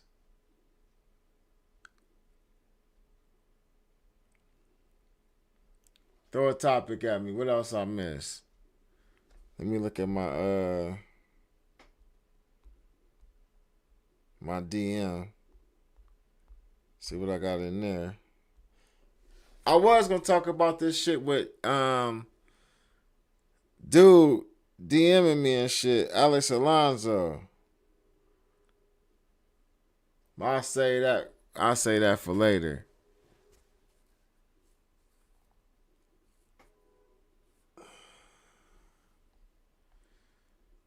I really ain't seeing shit, man. I think I'm about done tonight. Drake fucked up the stream earlier. That was some whole shit. See, at least Kendrick let motherfuckers stream his music before it dropped. Drake ain't even let niggas stream his music. Now they didn't give academics that got a chain from Drake. He gave this nigga DJ Academics an OVO chain. I mean, I watch a lot of, Academics content and shit, so it is what it is. But I gotta say, cause I ain't gonna be the only one to say it, for all that motherfucking dick right he been doing all for the last 2 years, it done paid off. The nigga got an OVO chain. He gave him an owl, y'all. Yeah. Yep. Shout out to Act. I wish they had some video though. Shout out to Act. You know what I mean? He got to get over there. Go fuck with Drake. I mean, but when is the interview coming? Okay, like, it's all good. You got the OVO chain. I get it, right? You know what I mean? Like, shit, that was a big achievement for Act, coming from, as he would always say, his mama's basement. Train outside. But coming from his mama's basement and shit, that is a big accomplishment for Act. I ain't gonna lie. But I think Act is due for a Drake interview. Like, what's the issue? What's the holdup? I mean, if he didn't want to sit down with Aiden and all these other people, bless Act with a goddamn interview, bruh. It gotta be coming. What we waiting on? What we waiting on, bruh? I think this is the first time Academics met Drake in person. I believe so. I believe this is the first time Act even met him in person. Like, I'm wondering if did they set up the interview for the future?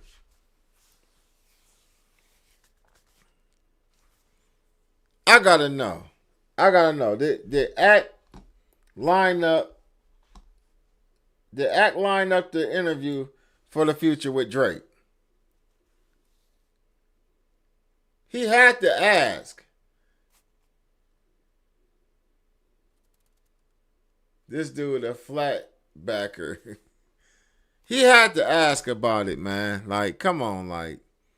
I mean, when during the Kendrick beef, the height of the Kendrick beef, Academics was the main person, like, pushing Drake's name in a positive light. Even after the Not Like Us came out, and we seen that Drake had lost the battle, Academics still had hope, faith in his GOAT that he would one day return to greatness after that belt the ass that Kung Fu Kenny put on Drake. Because he definitely put belt the ass to Drake. Unlike any other rapper, Drake lost that battle. But at the end of the day, Act stayed with him. That's his boy. He call him his GOAT. And he even been going at other podcasters and, you know what I mean, niggas who went from the streets to tweeting and shit. Like Hitter J3. You know what I'm saying? He went at the whole, I mean, Academics is the only fucking media outlet that consistently had Drake's back throughout all of this shit. When is this man getting a goddamn interview?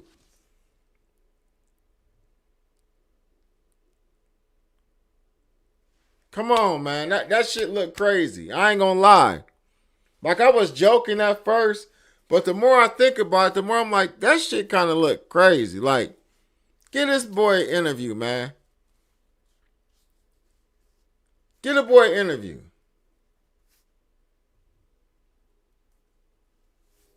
Shit crazy as hell. But shout out to him. I wonder how much like it cost to even make one of them chains, though. Like, how much is that motherfucker worth? Act did a video talking about it, though, I think so. Or showing this OVO chain, I think. Let me see.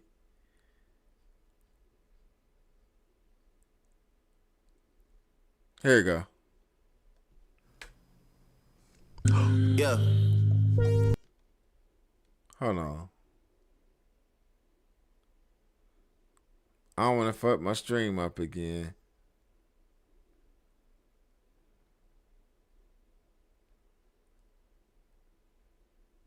I don't even, man. This is the wrong video. Shit.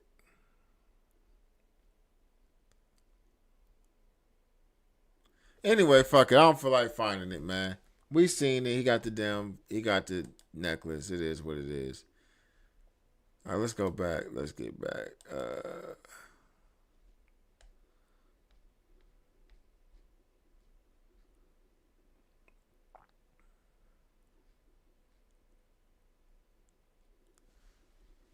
Let me see.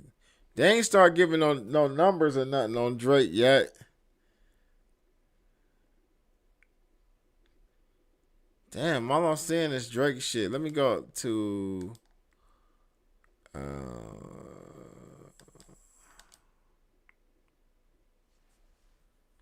so this man dropped 3 fucking albums a night. He dropped Iceman, which is out now. He dropped this shit called Maid of Honor. That came out. And then he dropped this. I just wonder, like, is he trying to show that he gonna compete with himself on the charts or whatever? Like, what's really going on? I don't know if that was a smart idea for him to drop 3 albums in one night. I mean, but who am I? But I really don't think that was a smart idea. Like, it really Don't make no sense for real. Let's see on Academics page though.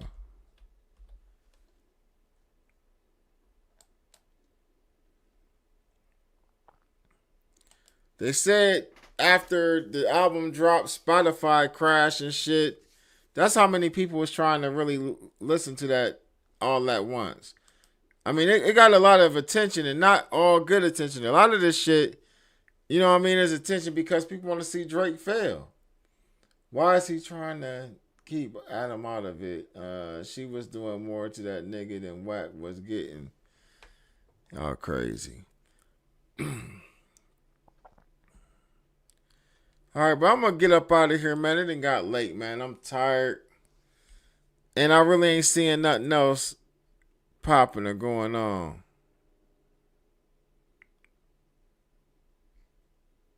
Like nothing. At all. And I can't really go to what I want to go to on here.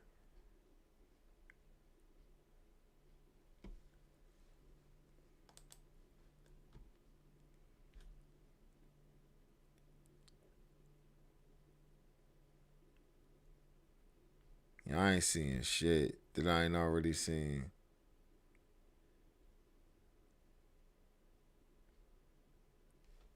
I'm mad I didn't react to the 6ix9ine shit though, man. I'm really mad that I didn't react to this 6.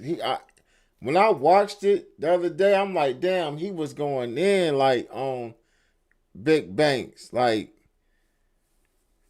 he was talking that shit. I mean, Big Bang was like real, like laid back and passive. I don't know if y'all watched that or not, but he was being real laid back and passive in that interview.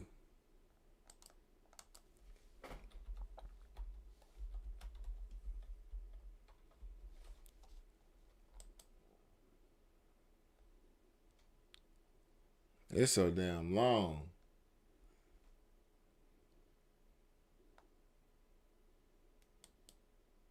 This is Big Facts Network. Poorly filed. He filed for a U visa and 2. But we ain't about to watch all that. Yeah. But we gonna get up out of here, man. I appreciate y'all for tapping in, man, tonight. I'll probably stream again tomorrow because I don't think I'm gonna do no uploads. So I'll probably stream again tomorrow. Have some topics. We'll talk about some shit. But until then, man, y'all be safe. Y'all already know what it is.